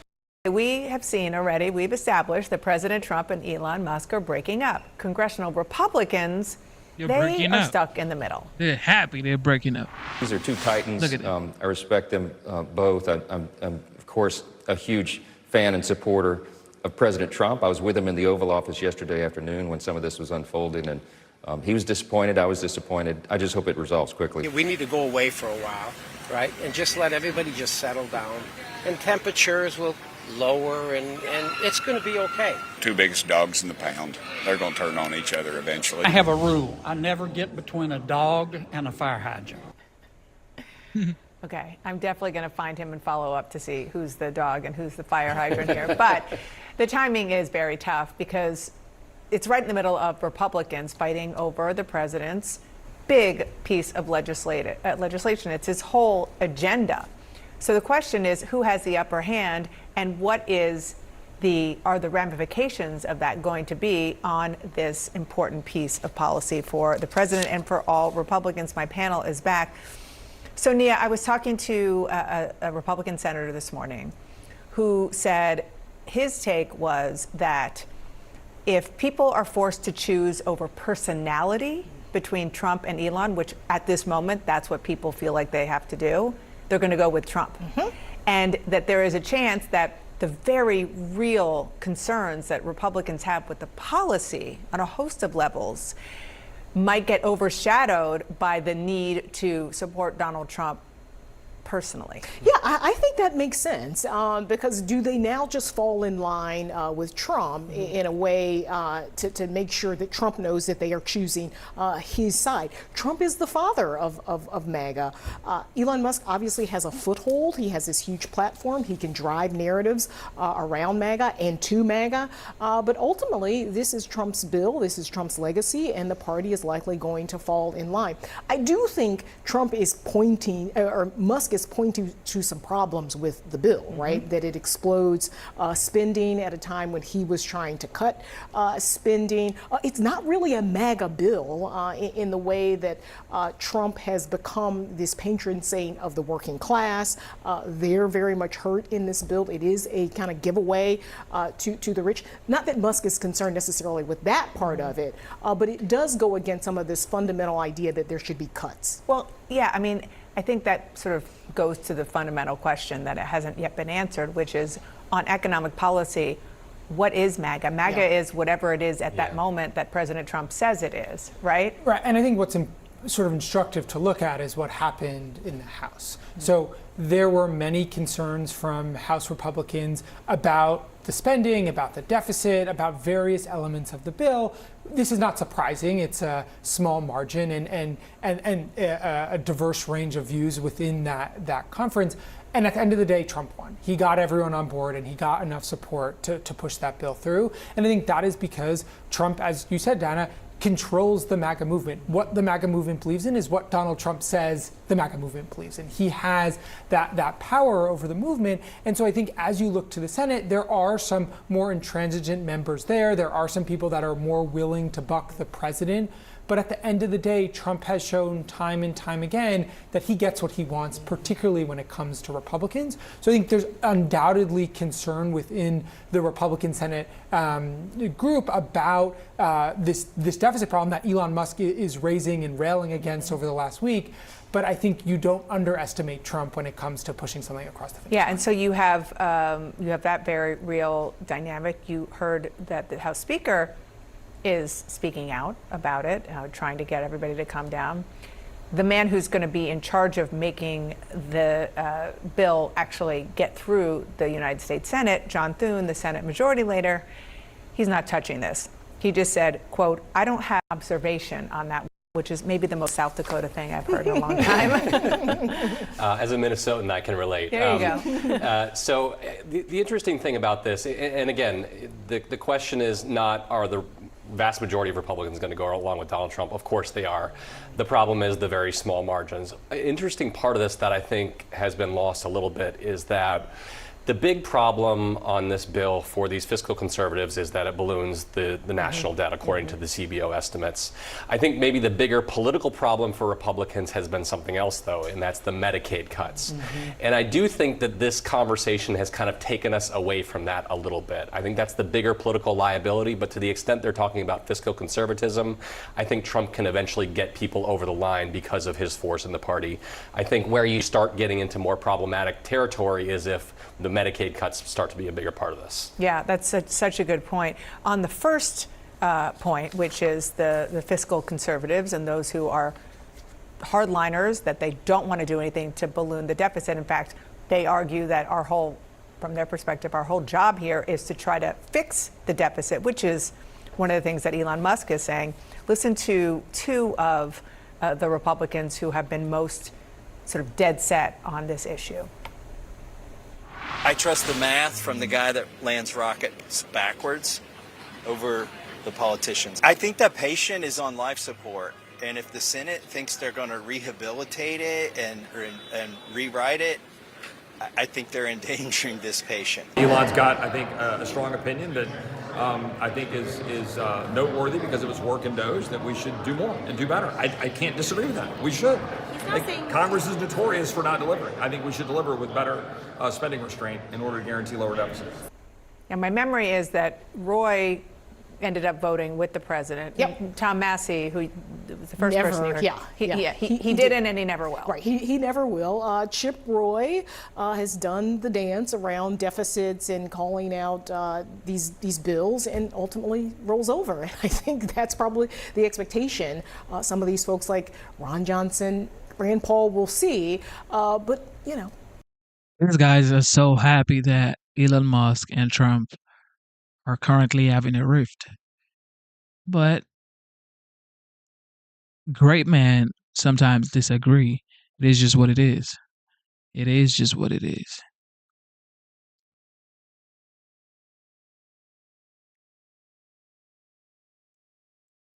Ladies and gentlemen, Radcliffe, thank you so much for having us here at the CIA. This is incredible to be here with you.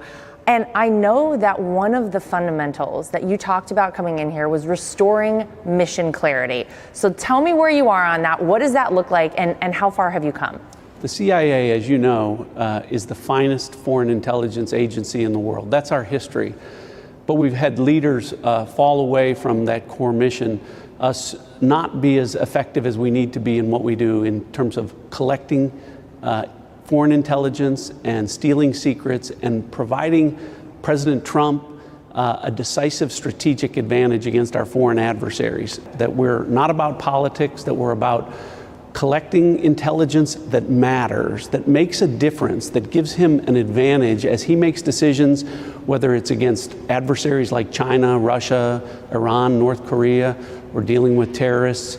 Anytime he has engagements with the rest of the world, we want to make sure that he is armed with the best intelligence to make the best decisions to keep Americans safe. You talked about wanting to eliminate what you call well-documented politicization of this agency. So what did you find that led you to say that, and what have you done to ensure that that's no longer happening? Well, you know, everyone saw it, Laura. Yeah. It's no secret. So when you had former leaders in the intelligence community use the Steele dossier as part of the official intelligence community assessment of what took place in the 2016 election, and when you had some of those same intelligence leaders then 4 years later say that Hunter Biden's laptop was Russian disinformation, that it wasn't real. Those were the types of politicization that really tarnish what the intelligence community is supposed to do. We're supposed to be apolitical. And that's what President Trump wants me to be. We're going to be better. We're going to get back to what made the CIA great. Well, we did see this past weekend this horrific terror attack in Boulder, Colorado. What are you focused on to eliminate terrorism here, both abroad and domestically here in the U.S.? The Department of Homeland Security and the FBI is responsible for, lone wolf attacks. But the role of the CIA, Laura, is to make sure that we're confronting and countering terrorists over there before they come over here, whether it's Al-Qaeda or ISIS or Al-Shabaab.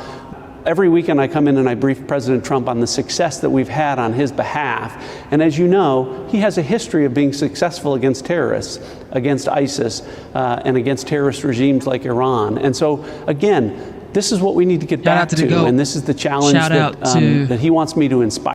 Shout out to the GOAT one more time. God bless you, Dr. Luke. Dr. Luke says, Trump is right. Success is the best retribution. Absolutely. Success is the best retribution. Don't bother arguing with people. Just be great. Just be great. Just work hard. Believe in yourself. Never quit. Just like the 45th and the 47th. He never quits. Even if they try to send him to prison. They said the first convicted felon going into the White House. So what? The CIA to do here, and we're off to a great start. So explain where we are with China, with the CCP, and what you guys are doing here at the agency about it. So, to your point, Laura, when I was DNI for President Trump in his first administration, as you recall, we were accused of outsizing China as a threat. It was a peaceful China, right? And but now after COVID, after the Taiwan aggression, after flying spycraft over the United States for 8 days during the Biden administration, stealing our intellectual property, taking advantage of us on trade, no one's saying that anymore. So the way to counter China is to go on offense. And so we released two Mandarin-speaking videos to the Chinese people, inviting them to contact us through the dark web, because a lot of the people in China are not happy with what's happening, and they can be, great sources of intelligence for us. We'll have more people inside, behind China's Great Wall, and giving us intelligence and information on what's happening with the PRC and its ruling party, the Chinese Communist Party. It's those types of things that we're really focused on when it comes to China, is making sure, again, that we're collecting more and reporting more intelligence for the president to give him his advantage that he needs when he deals with President Xi. Well, last week, FBI Director Kash Patel flagged that the FBI caught a government-employed IT specialist who was attempting to transmit classified national defense information to a foreign country. I'm sure here at the CIA you guys have things locked down, but are you on the lookout constantly for things like that to happen? Fortunately, we have a foreign partner who notified us of that, and that's how Director Patel was able to move quickly and arrest that individual before any damage was done. But we constantly have to be aware of that. Unfortunately, we have people that will, for financial motives or for political motives, release classified information that can help our adversaries. So it's one of the things that across the entire Trump administration we're concerned about, we're focused on, and as you can see, there are a lot more prosecutions and an aggressive approach to it that didn't exist for the last 4 years. And again, President Trump has made this a high priority, so it's something that Director Patel and I talk about a lot. Well, I think this agency, just to sit here on this seal, I mean, it feels so important and so special. And this is an agency that a lot of people are curious about. We don't hear a lot about it, and I know that's for good reason. But tell me about the personnel. I don't think that the American people hear enough about the people who work here at this building, who work abroad around the world. There is a real personal cost and a personal sacrifice that goes in to working for the CIA. Well, first of all, to be able to get a job in this place is really, really difficult. So people have to go through an incredible vetting process because, again, we're trusting them with our most sensitive national security information. And these are people, in many cases, that are putting their lives on the line, operating covertly, operating in the darkest corners, in the most difficult, austere environments around the world. They're doing it on government pay, but they're doing it because they love their country. The vast majority of the people who work for the CIA are here because they love their country, they want to serve their country, and in many cases, unfortunately, they sacrifice a lot, including their own lives. You know, our military heroes, when they give their life for our country, there are eulogies and obituaries and stories that talk about the selfless, heroic acts that they took. Here at the CIA, it's a silent sacrifice because people are operating undercover, and in some cases they're doing things where we can't acknowledge that the United States was involved. So think about that. You give your life for your country, and we have, on our memorial wall, we have 140 stars of people that have done exactly that. And in many cases, no one ever knows of the incredible, heroic things that they did on behalf of their country where they lost their life and they can never be celebrated. That really speaks to the kind of person that's willing to work here. It's an incredible privilege to lead an organization like this that has a history where really the only thing that we're able to talk about publicly often are the failures, not the successes. And the successes so far outweigh. I can tell you that if the CIA wasn't here, our adversaries would move quickly against the United States. Oftentimes, we are the first line of defense. We are what's holding back our worst enemies around the world because they know that CIA is on guard and on the watch in almost every country around the world, whether we're welcome there or not. What is your hope going forward, say 10 years from now, when people look at the CIA, and what legacy do you, Director John Radcliffe, hope to leave here? Well, my legacy will be whatever President Trump's legacy is, and so it's to help him be successful. The opportunity that I have, Laura, for all the things that we've just talked about, the immense capabilities of this place and the people that allow this place to accomplish so much, it's my... All right, one more time, man. I gotta say, shout out to the GOAT, Dr. Luke. Dr. Luke says, we are very experienced with people crashing out over Trump wins. C. Shelley, the Mr. Busky. Jet and I are very familiar with unhinged, rude trolls. Absolutely. I mean, who has time to create multiple YouTube channels just to come here? You get blocked 2, 3, 4 times, and you create another YouTube channel to come right back here. You don't have anything to do. You don't have your life. You don't have kids, family, maybe a spouse or a girlfriend. Yeah, I don't know. Like, jeez. My job to make sure that we apply that to President Trump's priorities, whatever they may be and however they may change. And what I know is that if we do that, the legacy of President Trump, and therefore my legacy as his CIA director, will be that we'll put more distance between ourselves and our adversaries. We will leave them in our rearview mirror, and we will restore the CIA where everyone says, wow, they do amazing things for this country, and get back to, again, the core mission that we need to keep all Americans safe all the time, 24 hours a day, 7 days a week, every country in the world, which is what we do. And I think that would be a great legacy. Hey, Sean Hannity here. Hey, click.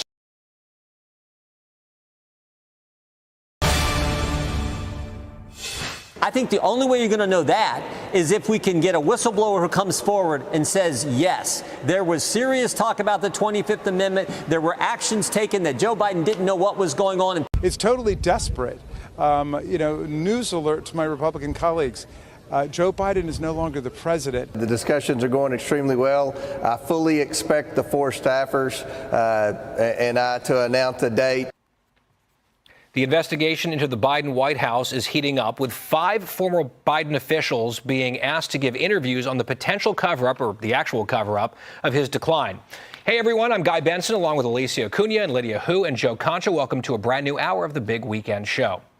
Well, President Trump has also directed the Attorney General and his White House counsel to investigate the former president, Joe Biden.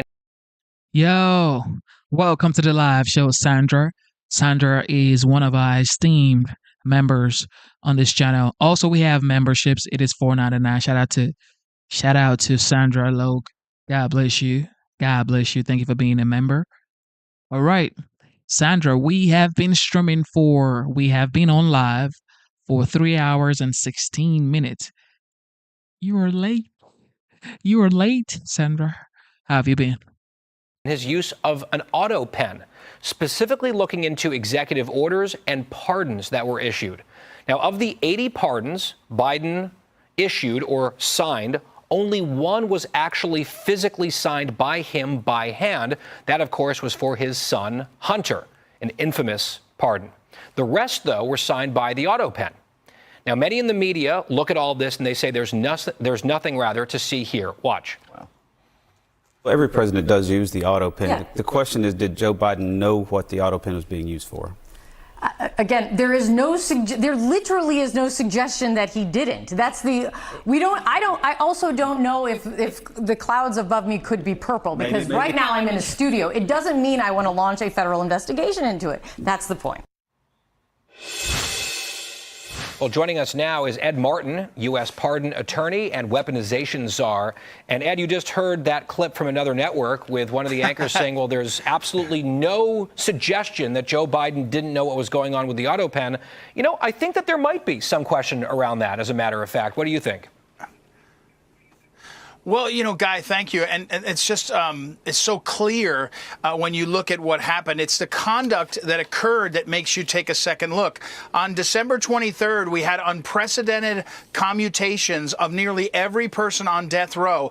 Just before Joe Biden leaves office, we had unprecedented. In the history of America, we had pardons offered back in time for anything anybody ever done for more than a decade. And by the way, in categories with the Autopen, categories, Fauci, the Select Committee on January 6th, all the areas where there was sort of some need to look perhaps at what went on. So, I've been looking at this for almost 10 weeks because as U.S. Attorney in D.C., I was already looking at the pardons and the question of competence. Now we have the Autopen, and, what we have to get to the bottom of is what were the policies and who was doing them. You mentioned a whistleblower. I had a whistleblower come into my office, someone who very specifically said there were 3 people that he knew of that were dominating access to Biden, and they were using that to have influence over what was going on. That's not illegal, Guy, but it does bring a lot of questions forward when it comes to Jake Tapper. Forget about me or you. Jake Tapper has led us to the point where we're all agreeing that Joe Biden was not competent for a large portion of his the latter part of his presidency. Exactly. So we're obligated to get to the bottom of it,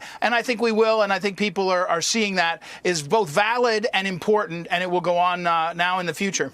Ed, it's Alicia Acuna here, and again, thank you for being here. Hi, when Alicia. we get into the realm of the validity of a former president's pardons, Constitutionally, what kind of territory are you in there? Because he's not the only former president who's made controversial pardons. No, it's very important, and we should be very calm about this and serious. The pardon power is plenary. You can pardon for good reasons, bad reasons. You can even pardon for reasons that look or sound corrupt. That's actually true. Whether you go back to Mark Rich or you go to at the very end of every presidency, there'll be a rush to pardon friends and family and others. That's common. The question here is that now the admission that Joe Biden was not paying attention to large portions of the government, and now you say not so much was the pardon invalid, was the process that allowed a pardon to occur somehow compromised. That's the difference here. If it was just Joe Biden, even auto-penning pardons where he's like, I want to get Fauci off the hook, I'll do it. The pardon power is plenary. The Constitution allows it. But the question now is what was going on in that White House. And, I think it's very compelling when someone says Joe Biden never had the positions that he took, and suddenly for years he was an advocate, for example, of radical open borders. You say to yourself, was that really what he was doing? And now we have a question about the use of the Autopen.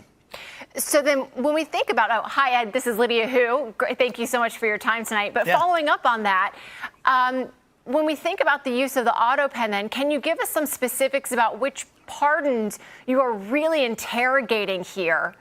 And then really what the end goal is? Is the goal to really set those pardons aside? And then what would that mean for the people that benefited from those pardons? I mean, Dr. Fauci, the Biden family, who, and then what could happen?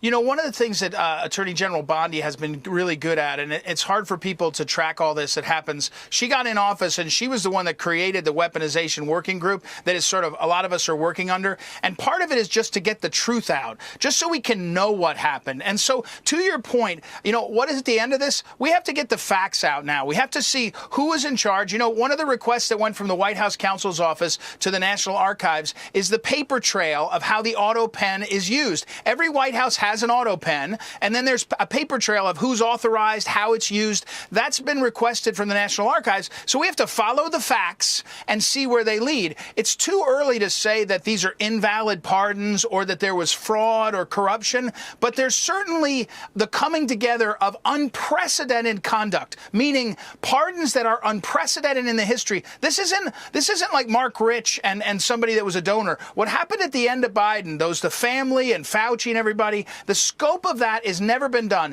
And then also on I mentioned December 23rd, that was an extraordinary shift in policy, basically by the president. So those two areas, for example, are ones that are so unprecedented, you start to take a look. But we have to follow the facts and then look at what's going on. We may just simply be saying this was a mess, but it's a mess that's allowed, or we may be saying there's something more significant here, and let's get to the bottom of it. Hey, Ed, unfortunately, we have only about 30 seconds, but do you see this trail that you talk about following the facts eventually going to Capitol Hill, where we have congressional hearings and we see Dr. Jill Biden, Hunter Biden, Ron Klain, Anita Dunn, Susan Rice, and everybody that was around the president, whether it be Tony Blinken or Jake Sullivan? Can you see them testifying on Capitol Hill and really being held accountable for what was, in many people's opinions, one of the greatest scandals in presidential history? Yeah, certainly I would like to. Let me be careful how I do this, but I work in the executive branch. I see that our guys and gals are getting the paper trail, and we're doing interviews ourselves, and we've got whistleblowers. Some of it is public, some of it is not. So I hope that's what we see. But I have to say, we also need to see the accountability underneath that, not just a hearing or two, because they're going to lawyer up. And some of these people, by the way, should be offered immunity or granted immunity so we can get the truth out of them and bring them forward and say, tell your story. So I think that will happen in Congress. I think it also will happen with Attorney General Bondi and the White House counsel now driving this agenda and this investigation that I'm involved in. Ed Martin live for us tonight. Ed, thank you. A lot of people are saying that these pardons should not stand. Preemptive pardons are unconstitutional. So, is this going to go or stand the test of time? Who knows? But it's most likely those pardons will stand. And some people are saying Autopens should be banned. I don't know if that's going to stand, because Autopens are actually important for any presidency, because there's no way you could sign hundreds of documents. It's almost impossible. But, you know, your signature should carry some weight because you are the commander in chief. You are the leader of the free world. Whatever you sign, you should know that you're signing it, even if it's the Autopen. You should know, okay, I know what's in there. You can go ahead and use the Autopen. But if you don't know what's in there and some aide just says, oh, the president says it's good to go, and you use the Autopen, yeah, that's like illegal, actually. All right, what is going on in Los Angeles, California?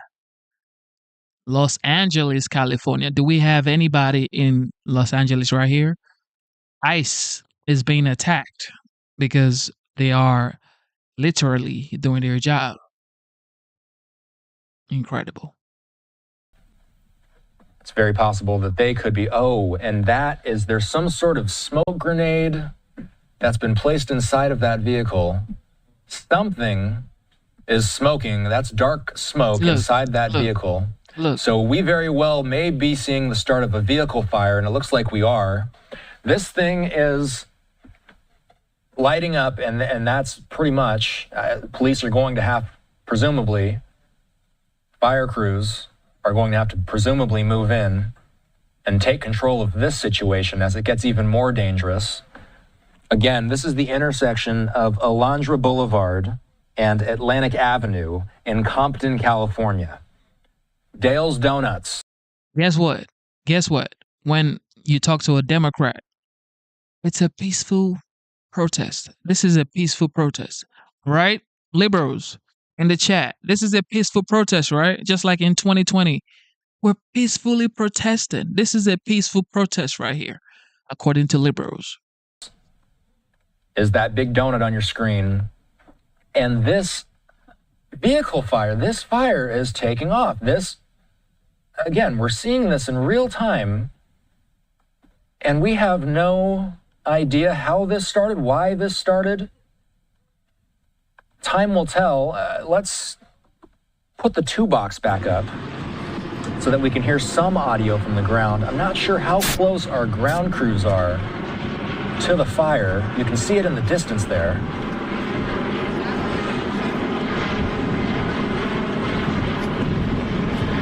A bizarre situation. What do you have to gain from burning down a car?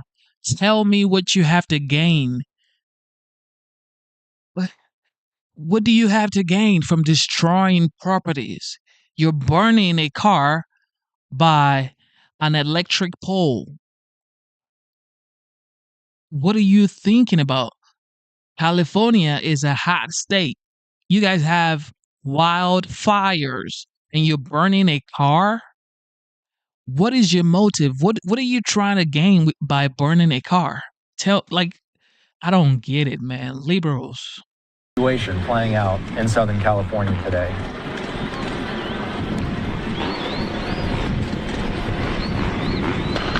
I'm going to sit on this for a moment. Let's bump up the audio.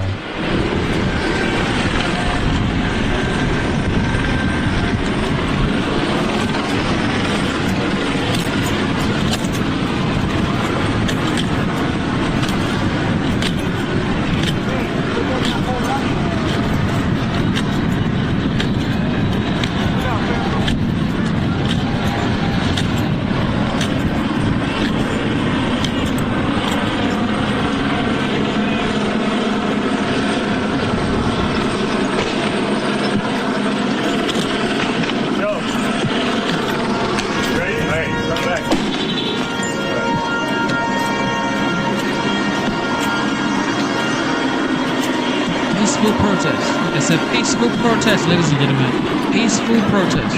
Yeah. Very peaceful. Absolutely peaceful. Here on Live Now, we work with live feeds, and that's what we've been relying on this entire afternoon as we've watched this protest continue. Sometimes it looks like things are calming down, and then a new situation pops up, and we just lost feed with the ground there. We lost contact with our feed on the ground there. What is this as one we doing? See what are you doing? Some of these people on bikes circling around this vehicle fire in Compton, California, just over the 710 freeway, is the scene that we've been watching for much of the day in Paramount, California, the Home Depot, where, by the way, we haven't checked in on that vantage point in a while. This is what that vantage point looks like now, over by the Home Depot. You can see some of the smoke from the vehicle fire in the distance. Again, this is over the bridge, over the 710 freeway on-ramp. Back to our aerial feed, where we see a lone white sedan engulfed in flames in the middle of a busy intersection in Compton. Traffic has ceased now. We were seeing a scary situation playing out for a moment there, where we were watching some of the protesters and some of the vehicle traffic moving through that intersection. Now it appears, with the car fire going, people are steering clear of the intersection. I do not have direct contact with the people on board the news chopper, but it seems that they're, at least for now, slowly drifting away from the action. Let's go to our ground vantage point near the Home Depot, where deputies still remain. We hear angry protesters nearby on this vantage point. We've got a second ground vantage point. I believe this is a little bit closer to the Home Depot as well. They're back over the vehicle fire now. Let's go back to that.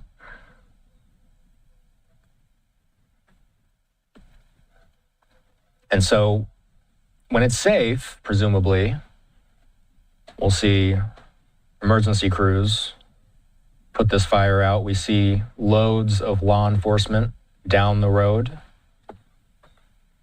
maintaining a barrier so that these protesters can't get any closer to the 710 freeway.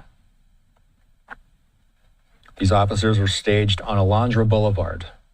You see some of those photojournalists documenting, and you see some of the officers with the riot gear. I believe these are LA Sheriff's deputies.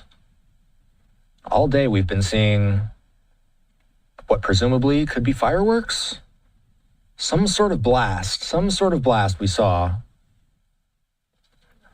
It appeared some of the protesters were throwing something at officers. Time will tell what exactly was being thrown at officers, what those blasts were that we were seeing. And now we see a little bit more activity getting back into the streets here, as we see at least a momentary moment of celebration from some of these protesters. Again, we've been seeing the Mexican flag and some of these people looky-loos, some of them taking photos in front of the car, now posing for a... Think about it. You love your country so much, but you came into the United States to get a better life. In front and this is what you do. Of the car. This is what you do. You have your flag burning a car in the United States on American soil. What are you doing?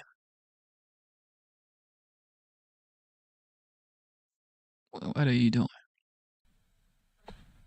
Now posing for a picture with the Mexican flag in front of the burning car. We continue to see the motorists riding around in circles.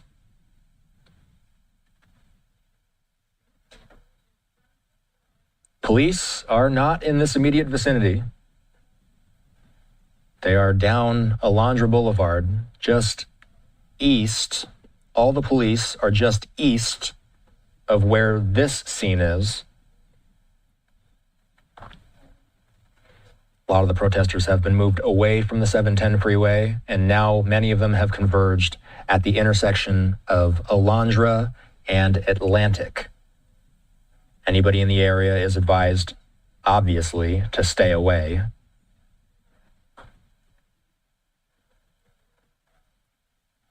I'm watching for any sign that police may move in to quell this group of protesters.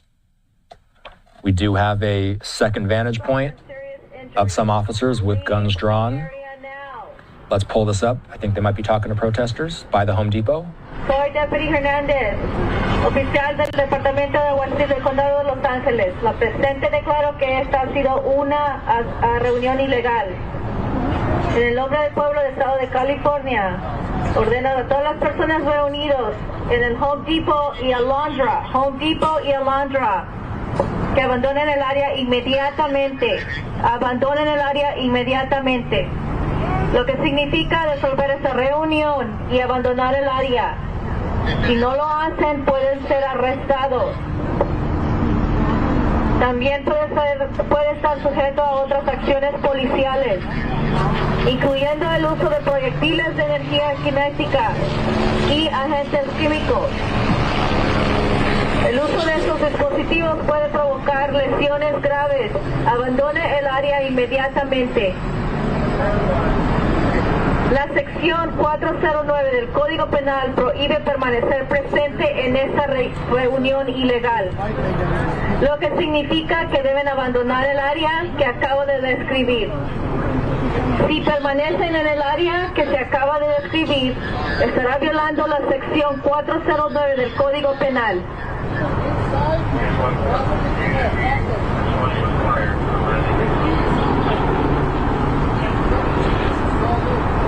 La siguiente ruta de dispersación está disponible. East Alondra, a Hunsaker, a la calle Hunsaker, y hagan una derecha. Abandone el área inmediatamente. Todas las personas que están en Alondra y Home Depot, abandonen el área inmediatamente. Todas las personas que queden aquí están en violación del Código Penal 409 y pueden ser arrestados. Abandonen el área inmediatamente. I'm with the news.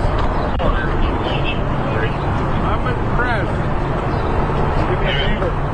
Deputy Hernandez, Los Angeles County Sheriff's Department. And hereby, this assembly has been declared an unlawful. You don't want to get caught up in it. No, I know. I do not.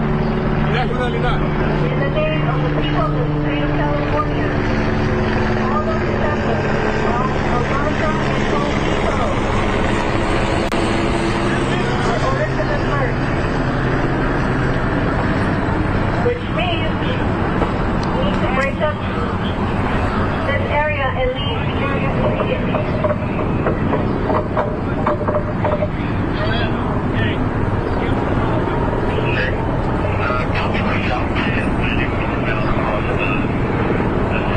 If you remain in the area described, you will be in violation of Penal Code Section 409.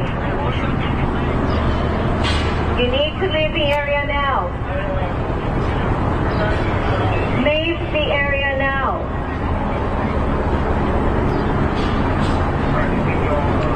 Leave the area now. You may also be subject to other police actions, including the use of kinetic energy projectiles and chemical agents, which include rubber bullets, plastic bullets, beanbag rounds, foam tip plastic rounds, tear gas, pepper balls, pepper spray, and the use of these devices could result in serious injury.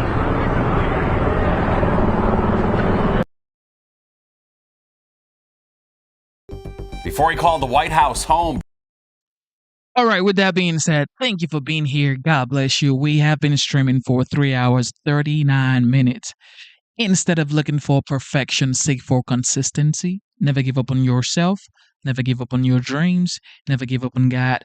Believe in yourself. Believe in your dreams. And believe in Almighty God. All right, I want to say a big shout out to our esteemed member. Shout out to the GOAT, Dr. Luke. God bless you. You are a blessing, have been a blessing, and continue to be a blessing. God bless you. Really appreciate you. Shout out to Sandra. God bless you for tuning in. Shout out to Ellie. Shout out to Ringmaster. God bless you guys. And of course, our awesome, hardworking, I can say that again, hardworking moderators, the amazing C. Shelley, the bucket master, Mr. Booski. God bless you guys for tuning in. And everybody, liberals, conservative, doesn't matter. What matters is we don't want riots like that on American soil. For what? Like, just for what? We don't want that. Shout out to Jets as well. Shout out to everybody. Thank you for tuning in. Fathers, take care of your kids, all right? I know it's hard. You got to pay bills. But fathers, try as much as you can to take care of your kids. Also, life is hard, okay? Sometimes you don't want to keep going. You want to quit, but never, ever quit, okay? Just like the commander-in-chief, his home was raided. He was almost sent to prison. His life was almost cut short. Ladies and gentlemen. But guess what? He is the 47th president of the United States. If he had stopped, he would never be the 47th president of the United States. So use that as a motivation for yourself, for your family, for your kids, for your businesses, for your jobs. All right. If you have a dream, never, ever give up. Keep going. No matter how hard it is, just keep going. You never know. And this is for the liberals and conservatives. Okay. This is in politics. This is not politics. This is real life. Okay. Life is hard. I get it. Most times we want to quit and just let it go. Nah. Keep going. Keep fighting. Keep believing in yourself and the goal that God has put in your heart. That dream that God has put in your heart, keep fighting for it. Ladies and gentlemen, it is 6:48 a.m. and today is Sunday, the 8th of June, 2025. You know what time it is. It is your boy Genesis. Also, I want to say a big shout out to the veterans and the military personnel. Thank you for protecting the homeland. Shout out to the law enforcement officers. God bless you. And with that being said, it is your boy Genesis. God bless you. God bless the United States. And I am signing out.